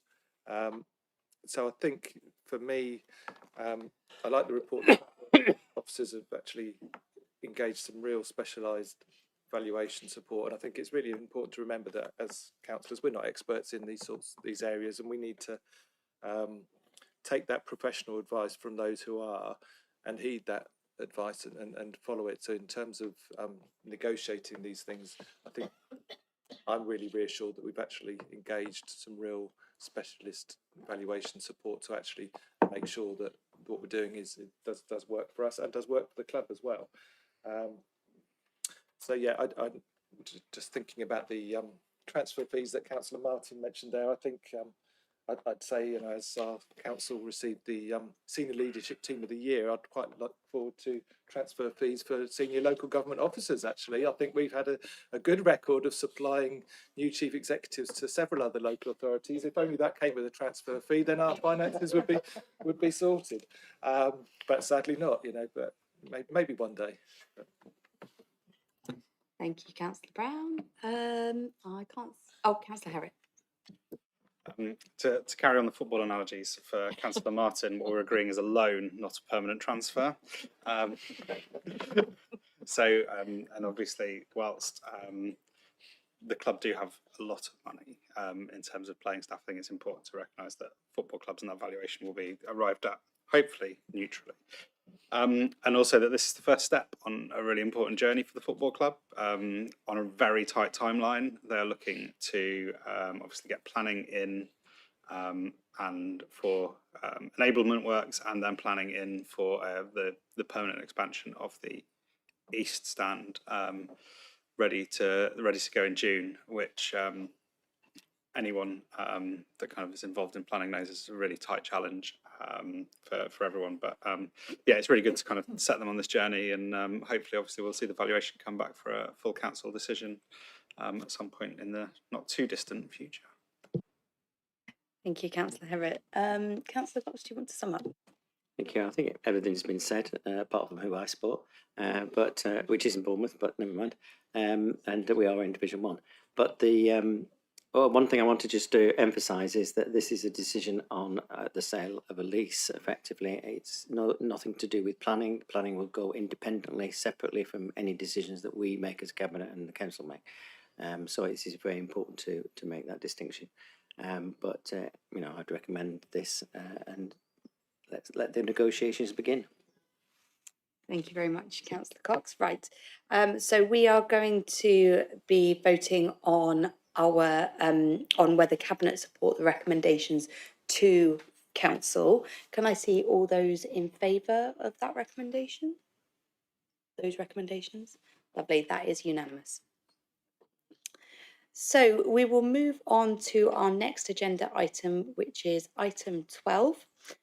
This is the nitrogen mitigation for Poole Harbour. I am going to be presenting and proposing this item. Can I see if there's someone who can second it, please? Happy to second, Chair. Thank you very much, Councillor Hadley. So in presenting this report, BCP Council, as a competent authority under Conservation and Habitats and Species Regulations 2017 and the National Planning Policy Framework 2024, must assess the environmental impact of development proposals. Poole Harbour is in an unfavourable condition due to the high nitrogen levels causing eutrophication, which harms protected bird species. Evidence from Natural England and the Environment Agency shows that residential development within the catchment area increases nitrogen pollution via wastewater discharge. To address this, the Council adopted the nitrogen reduction in Poole Harbour supplementary planning document in 2017, and that outlines how to calculate nitrogen pollution and determine mitigation needs. Mitigation has been funded through developer contributions via Community Infrastructure Levy, or CIL, enabling large-scale projects. However, Natural England now requires a shift to a national nutrient neutrality calculator and credit system, making developers responsible for securing mitigation either on-site or through third-party providers or via council-led schemes. BCP Council is expected to transition to this new approach, aligning with Dorset Council. But planning permission may be refused if mitigation isn't secured under the updated scheme. we've committed 1.5 million over 5 years for nitrogen mitigation, with projected annual SIL income of £468,000. And while mitigation for developments already approved under the SPD will still be delivered by the council, future permissions will rely on a credit system. Opportunities for land acquisition to support mitigation are really quite unpredictable. I think we're all aware of our pools on our land here in our conurbation, but we do need to make sure that we find a way forward considering these changes. Right, so I'm going to see if anyone who is not on Cabinet would like to contribute. I can't see any indications. Okay. Over to Cabinet. Anyone wishing to speak on this item? Councillor Hadley. Thank you, Leader. I supported this and seconded it somewhat through gritted teeth, because I think the existing scheme that we have, the SPT scheme we have, has a direct line between developments in this area and mitigation in this area. The new system of credits, there is I've got a concern that there's a risk that the developments that happen here might result in mitigation that's completely outside our catchment, and I think that's the problem with the credit scheme. And also, even under the current system, we bought a farm quite a long way away from the centre of Poole, and the people who were paying for that have no chance of using the leisure aspects of that site. So I think it wasn't perfect, but it could get worse. The counter to that really is the work that we've been doing around financing nature, and how we, along with Dorset Council, highlight and develop opportunities for investment by developers that they can then use as credits, both for this and for biodiversity net gain. And how we play that game. So it's a game we've got to play. We're clearly told by Natural England we've got to do it, therefore we've got to do it, therefore I'm happy to support it. But I would say I somewhat unwillingly, because I think it's just creating a market rather than actually directly supporting things that we need to do in this area. And therefore that will involve a lot of work to try and attract the money back in that previously or to date we've been able to more directly direct. Thank you. Thank you, Councillor Hadley. Anyone else wishing to speak on this item? I think just to sum up, I really agree with Councillor Hadley there, and I was going to mention financing nature and how important that is. I think the way that nutrient neutrality and mitigation works in the UK is probably due a little bit of an overhaul to look at how mitigation can be best implemented to provide benefits for residents in those particular areas.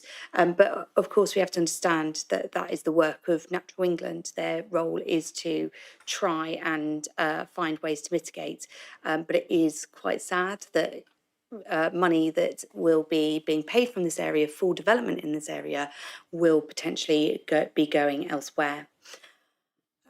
Right, I can't see anyone else indicating, so if we could please take a vote on this item. We are agreeing this item as per the recommendations. Can I see an indication of support for that? Thank you, that's unanimous. Okay, so item number 13 is the events framework. Councillor Herritt is going to be presenting and proposing this item. Is there someone to second? Thank you, Councillor Moore. Over to you, Councillor Herritt. Thank you, Leader. So this is a change in policy, with the aim being to enable more events to take place more easily to our organisers, especially those in local communities. The amount of events that our public want to put on and professionals from around the area can vary from straightforward street parties, where they just need potentially a sign and a highways order at both ends, a little more complexity than that, but not too much, right the way through to events like Sandfest and the Harbour Festival that attract thousands and thousands of people. We do, though, nonetheless have a statutory role in all of these to ensure that the events that are put on, particularly those on council land, are safe, legal and not taking place with significant risk to the council.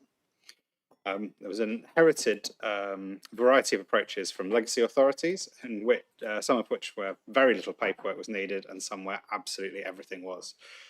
What this policy is attempting to do is tread the balance in terms of making sure the council is covered in terms of its liability, but also enabling events to be feasible and practical for smaller organisations to deliver. policy obviously doesn't override any other statutory functions that the council has to offer, such as EHO activity, planning and trading standards, to mention a few.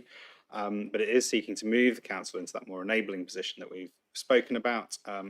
And there will always be some clashes within that due to the various things that the council has responsibility for.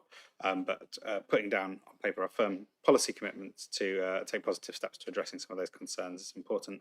I'll probably come back to Martin's Law at some point because I do like to talk about that, but I'll leave it there for now. Thank you, Councillor Herriot. I'm just going to see if anyone outside of Cabinet wishes to speak on this. I can't see any indication. So over to Cabinet. Councillor Martin. Yeah, so just very briefly, obviously really welcome this. It's funny, events and culture are inextricably tied together, aren't they? Because every event has a cultural dimension or is culture. So I take a really close interest in this. I think it's fair to say that, and I've said this before, and I don't think it will come as any surprise that, and I'm sure Councillor Herriot gets this as well, some people, some organisations and groups still think we make it too difficult to do things within the context of, you know, our legal obligations and our planning obligations and everything else. So it is still a constant theme that, you know, why is it easier to do things in X place or Y place than it is in BCP? Now that might just be a perception, but it's certainly a constant refrain. So I'm hoping that, you know, this new framework will address some of that. And I, you know, I have we talked about CGR earlier on, and you know, I mentioned the Highcliffe Food and Arts Festival where 25,000 people come over 2 days. So you know, there are some big events that are delivered not by us, and I think it's increasingly events will not be delivered by us. They will be delivered by our community partners and other organisations. So it's really important, I feel, that from a cultural point of view and an events point of view, that we make it as easy as possible. So, and my final point, and this is where I knew I'd be able to sneak this in. Just wanted to reference the amazing Arts by the Sea Festival at the weekend, which was organised by our brilliant cultural development team led by Andrea Francis and the Arts by the Sea board. I know several colleagues here were there over parts of the weekend, and I know Helen and Amanda at the back were there as well. It was fantastic, and contrary to something that's been posted on social media by someone who shall remain nameless, it will be going ahead next year. It will look a little bit different next year, but it will be going ahead. So I just wanted to put on record my thanks to everybody involved, and particularly the cultural development team, and which sit under Amanda and Helen. So thank you, Leader. Thank you, Councillor Martin. Councillor Moore. Yes, thank you, Leader. Well, as a small community event organiser myself, I'm very happy to support option 2. And like my colleague, I know there are a good few people who think the paperwork, the risk assessment, public liability insurance, etc., is a nuisance, horribly bureaucratic, and they do resent doing it. After all, they say, what could possibly go wrong? But clearly, there are risks involved when you organise a public event, and nobody wants to witness an injured child or cause a bad case of food poisoning. So this framework makes sense, and I will support it. I also await with interest the introduction of Martin's Law, which might well involve something of a shake-up for anyone wanting to organise events, but we will wait to see what happens. In the meantime, I'm happy to support option 2 and happy to second this paper. Thank you. Thank you. Anyone else wishing to comment on this one? I was just going to agree with Councillor Moore. In my community, I've organised annual events on Ashley Road as part of Parkstone Community Group, and a few years ago we did the Jubilee picnic, which was it was a big kind of event for a group of volunteers to organise. And I know there are so many, you know, we just have to look at places like Broadstone, over in Kings Park.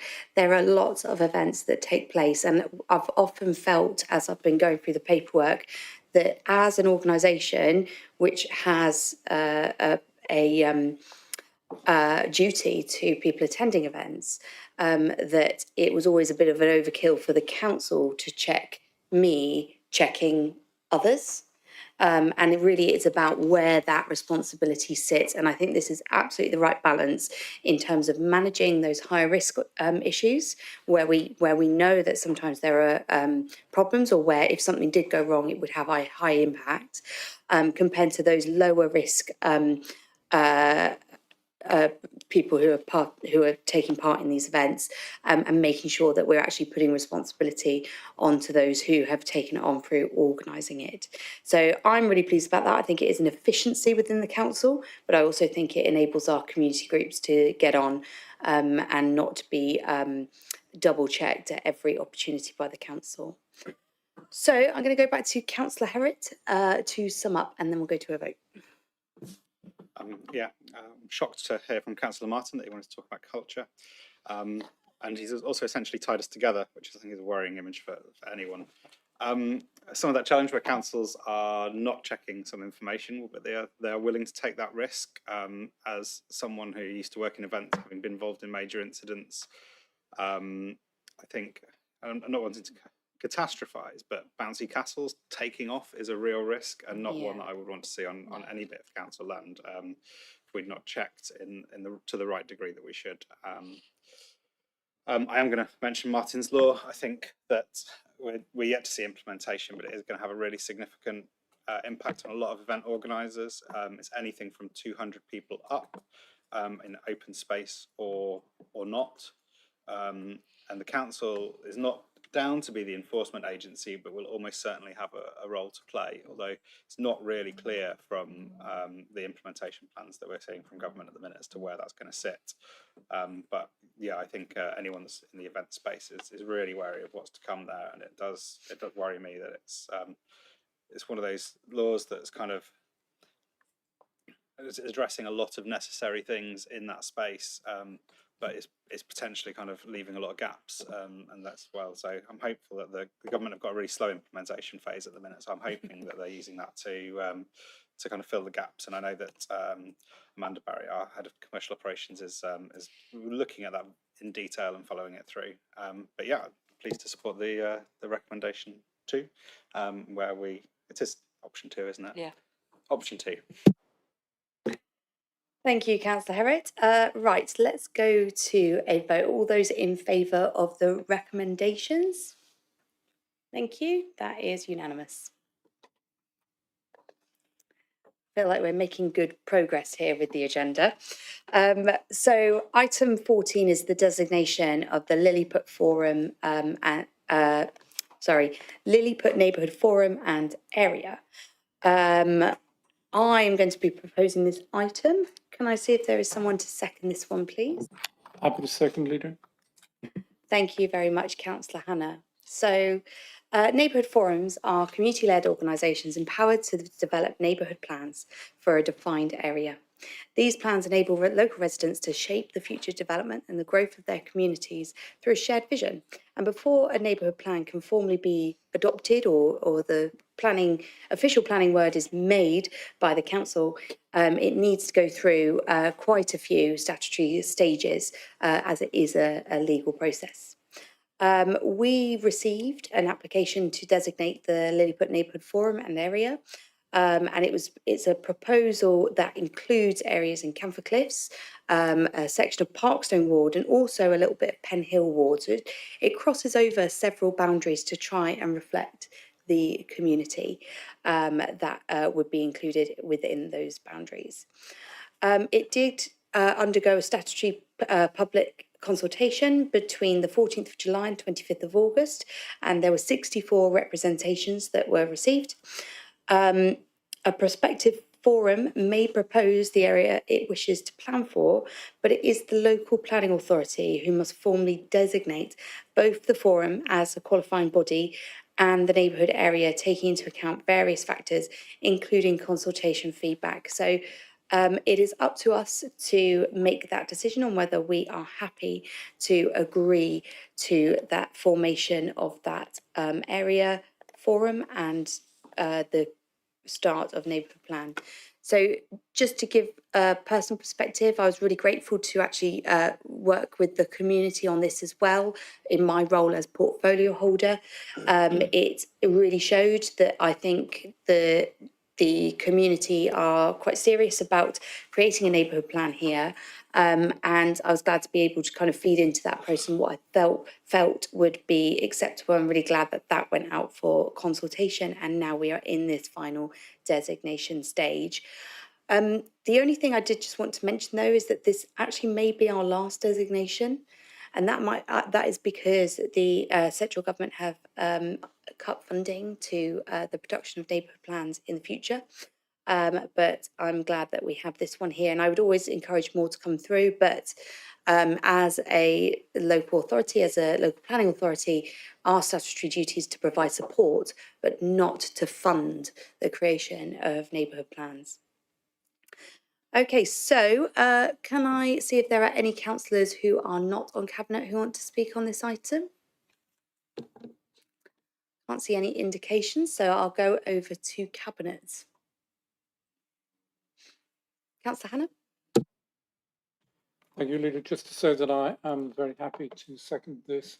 As it happens, I know the area extremely well because we lived just outside the boundary when we first moved into the area, and the small shopping centre in Lilliput was somewhere that we regularly used. I've got to say, it's got a very good bike shop for those who enjoy cycling, and it's got a very high quality fish and chip shop, which has got regular queues from the community most evenings. Although it does overlap the 3 wards, it also actually does have its reasonably well-defined boundary with natural boundaries defining it for the most part. So it is recognisable as a neighbourhood in ways that many parts of the conurbation can't quite be so well defined. That said, I have read through the comments of those who responded to the consultation, and they are very much supportive, and have got confidence in the forum that's putting things together. So for those reasons, very happy to support. Thank you. Thank you very much, Councillor Hannah. Anyone else wishing to speak? No? So I think we will go to a vote on this one.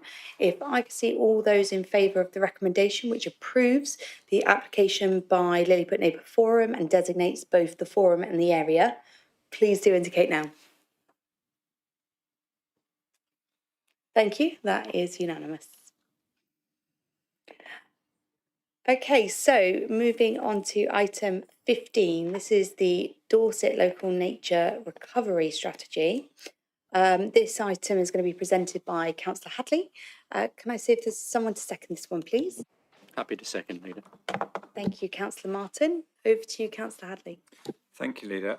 So this is a piece of work that's been a huge undertaking led by Dorset Council, working with us and with Natural England in particular, but also consulting with any interested bodies across BCP and Dorset and any individual members of the public who are interested. And I was pleased. I did a Facebook Live with the leader of Dorset Council, who is also the relevant portfolio holder, about a month ago, and there were quite a few people from the BCP area on that call who were interested, engaged, and asking questions. And they weren't. One of them was about cycle lanes, but not all of them. But there were people who were very interested. And I know also from some of the questions that I've personally fielded from people who are deep into the detail of how do we safeguard nature, support nature, particularly given the pressures on housing on our limited land and our depleted natural environment within the conurbation.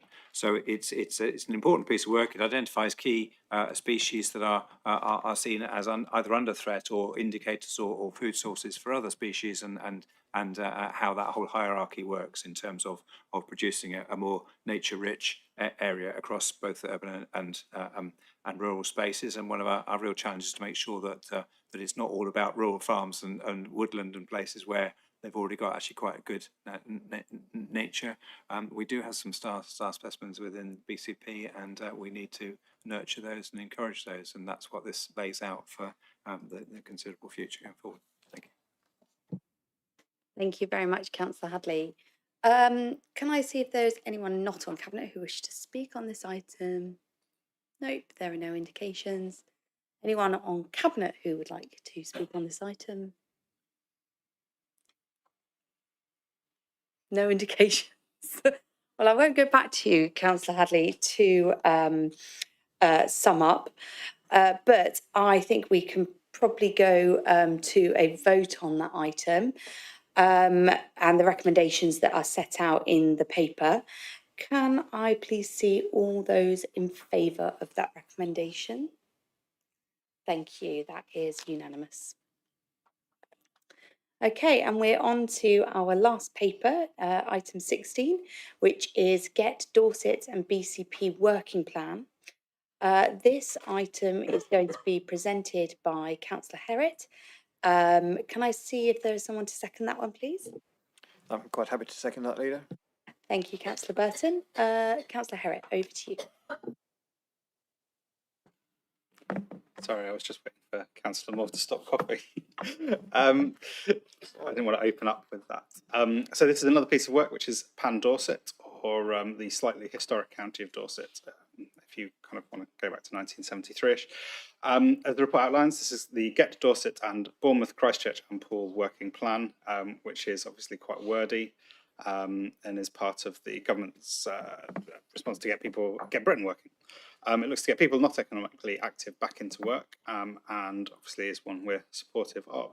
I don't want to rehash the report too much, but it does bring some important issues forward. The exclusion of some of the labour market for some, not having skills and providing opportunities in FE or apprenticeships. It also gives me opportunity to talk about some of the superb work that our local institutions already do in this space.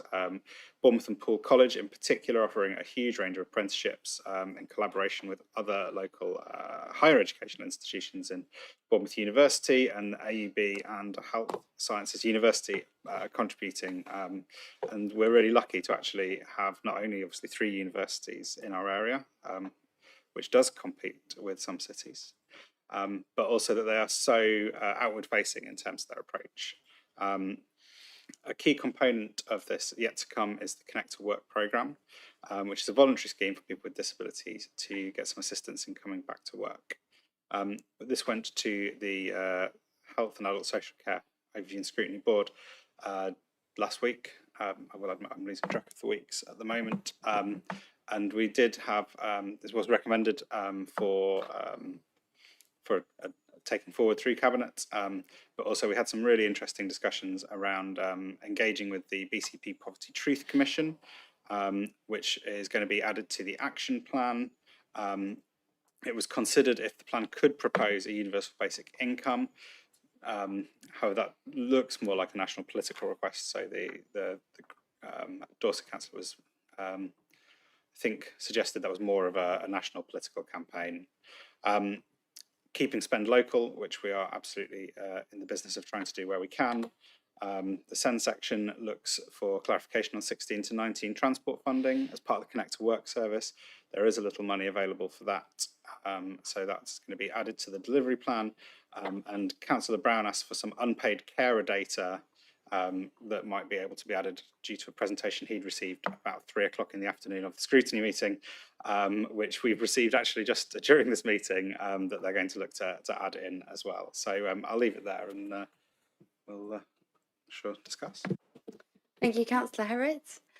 Can I see if there are any councillors who are not on Cabinet who wish to speak? Councillor Canavan.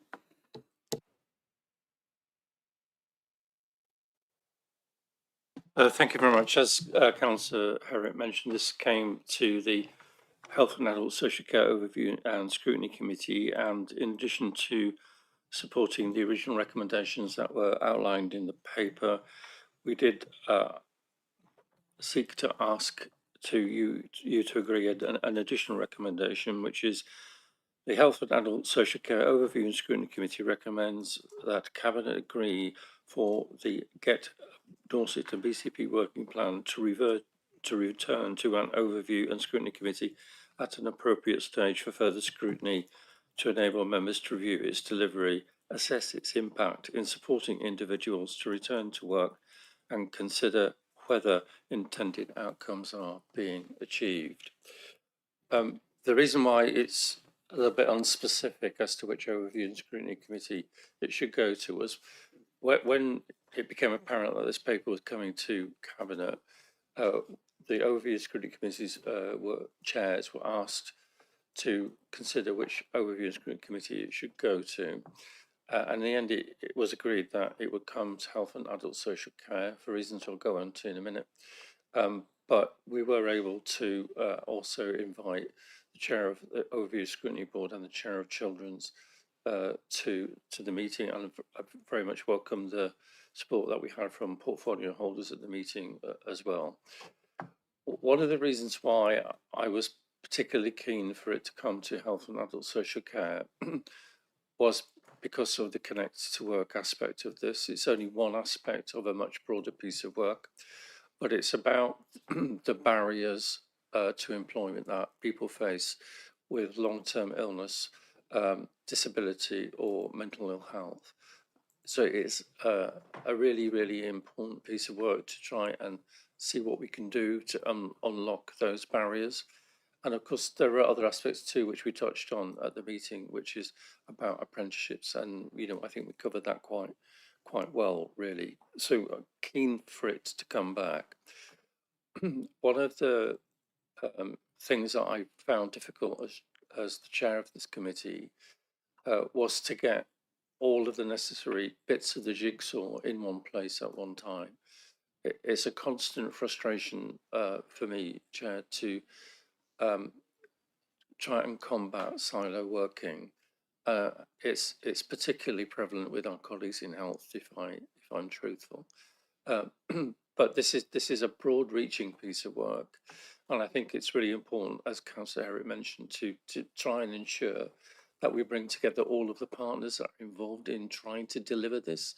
So it's not just, you know, it is universities and colleges, but it's not just those. It's about what we can do collectively to make a difference for the people who are facing those challenges, but also to increase the level of employment in our conurbation. And there is lots to do. You know, one of the points that Councillor Brown raised was about the issue of carers, and that's a significant part, and also the point about those people who have caring responsibilities themselves, who feel that that's an important thing for them to do as you know, a challenge with doing that and also being able to earn a living. So that's why we were keen for it to come back, just to see how we can review how it's all going, and for me, once again, to try and join up the dots of all of the work that's going on around delivering this white paper. So thank you, Chair. Thank you, Councillor Canavan. Can't see any other indications to speak. So we will go to Cabinet, please, for any comments on this one. Councillor Burton and then Councillor Brown. Yeah, I mean, I shall be brief because a lot of points have just been covered, and it is a quite complex paper in that it covers so many areas, isn't it? The fact that we had 3 cabinet members at the scrutiny because we had 3 names on it, the fact that it's Dorset is the body who's in charge of running this, except it's being commissioned by other people to do it, makes it quite complicated. However, it's really interesting. I'm very supportive of this because, you know, and particularly with my children and young people hat on, discussion of NEAT, what we call NEAT, not in education, training or skills, is a big area. And I was at also at the same place that Councillor Brown was at, talking about that on that day as well of the scrutiny, and the effect that being NEAT has on young people through their whole life. And I do see this work being really useful on that. You know, if you're not in work or training when you're young, it affects you tremendously for your whole life. Right down to simple things like you're not paying into your own pension pot, are you? Which means that you're poor when you retire. You know, so I'm very supportive of this. I also like to thank it was the Dorset Chamber, wasn't it, that actually were commissioned to do this work, and I can see because I got the same email that Councillor Herrick got, the feedback from the suggestions. I think they were very helpful. I had a good conversation with the the person presenting this outside as well. And I was very impressed with the amount of work that was done on it and the vision in it. So I'm very happy to support it. Yeah. Thank you. Councillor Brown.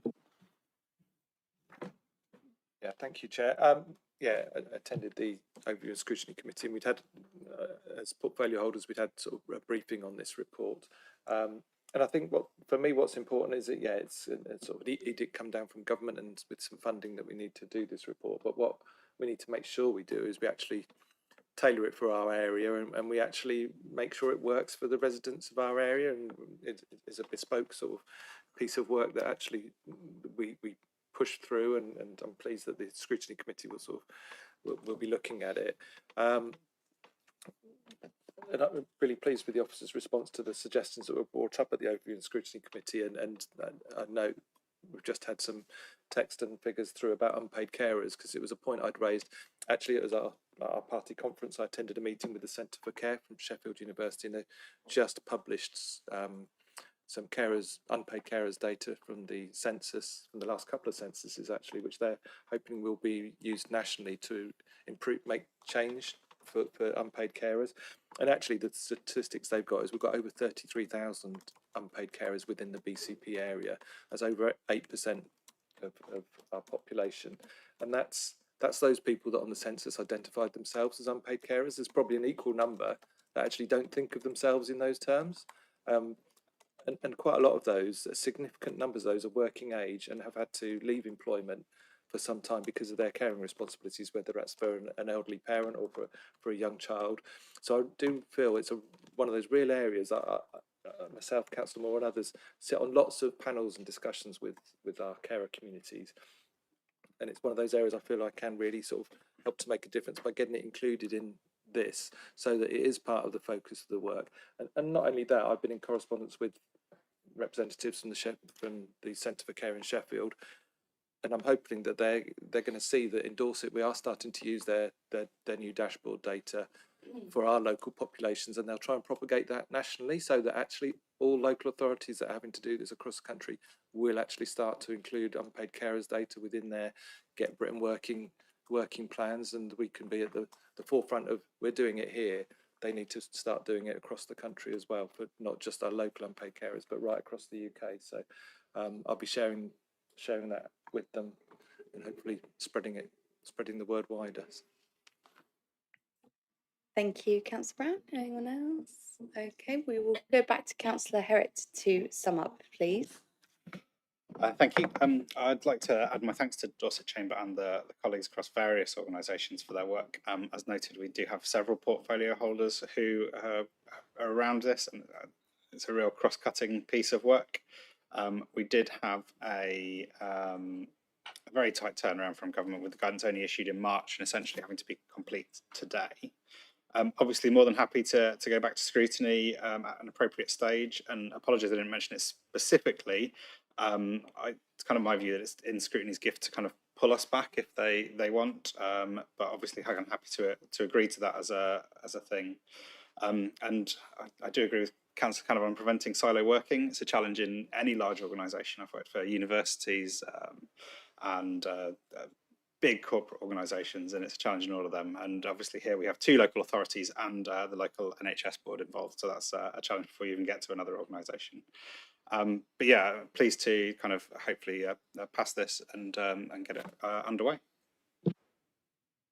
Thank you, Councillor Herritt. Right, we're going to take this one to a vote. Can I see all those in favour of the recommendations set out in the paper? Thank you, that's unanimous. Okay, so we move to the final couple of items in the agenda. So item 17 is urgent decisions taken by the Chief Executive in accordance with the Constitution. Can I ask, please, Chief Executive, do you have anything to report? Thank you. Just a quick formality, and I did mention this at full council as well, the appointment to our interim monitoring officer and director of law we introduced at the beginning. So I took an urgent decision to appoint him on an interim basis, and the full details are on the website. Thank you very much. Finally, we have agenda item 18, which is the Cabinet Forward Plan. I can advise that the latest version has been published on the Council's website, and it's also a supplementary paper to this agenda, and I believe it's been sent out to all councillors as well. And I think that's all. That concludes our business for today. I just want to thank all those who have contributed, including Cabinet members, councillors, and officers as well. And I can now formally close the meeting.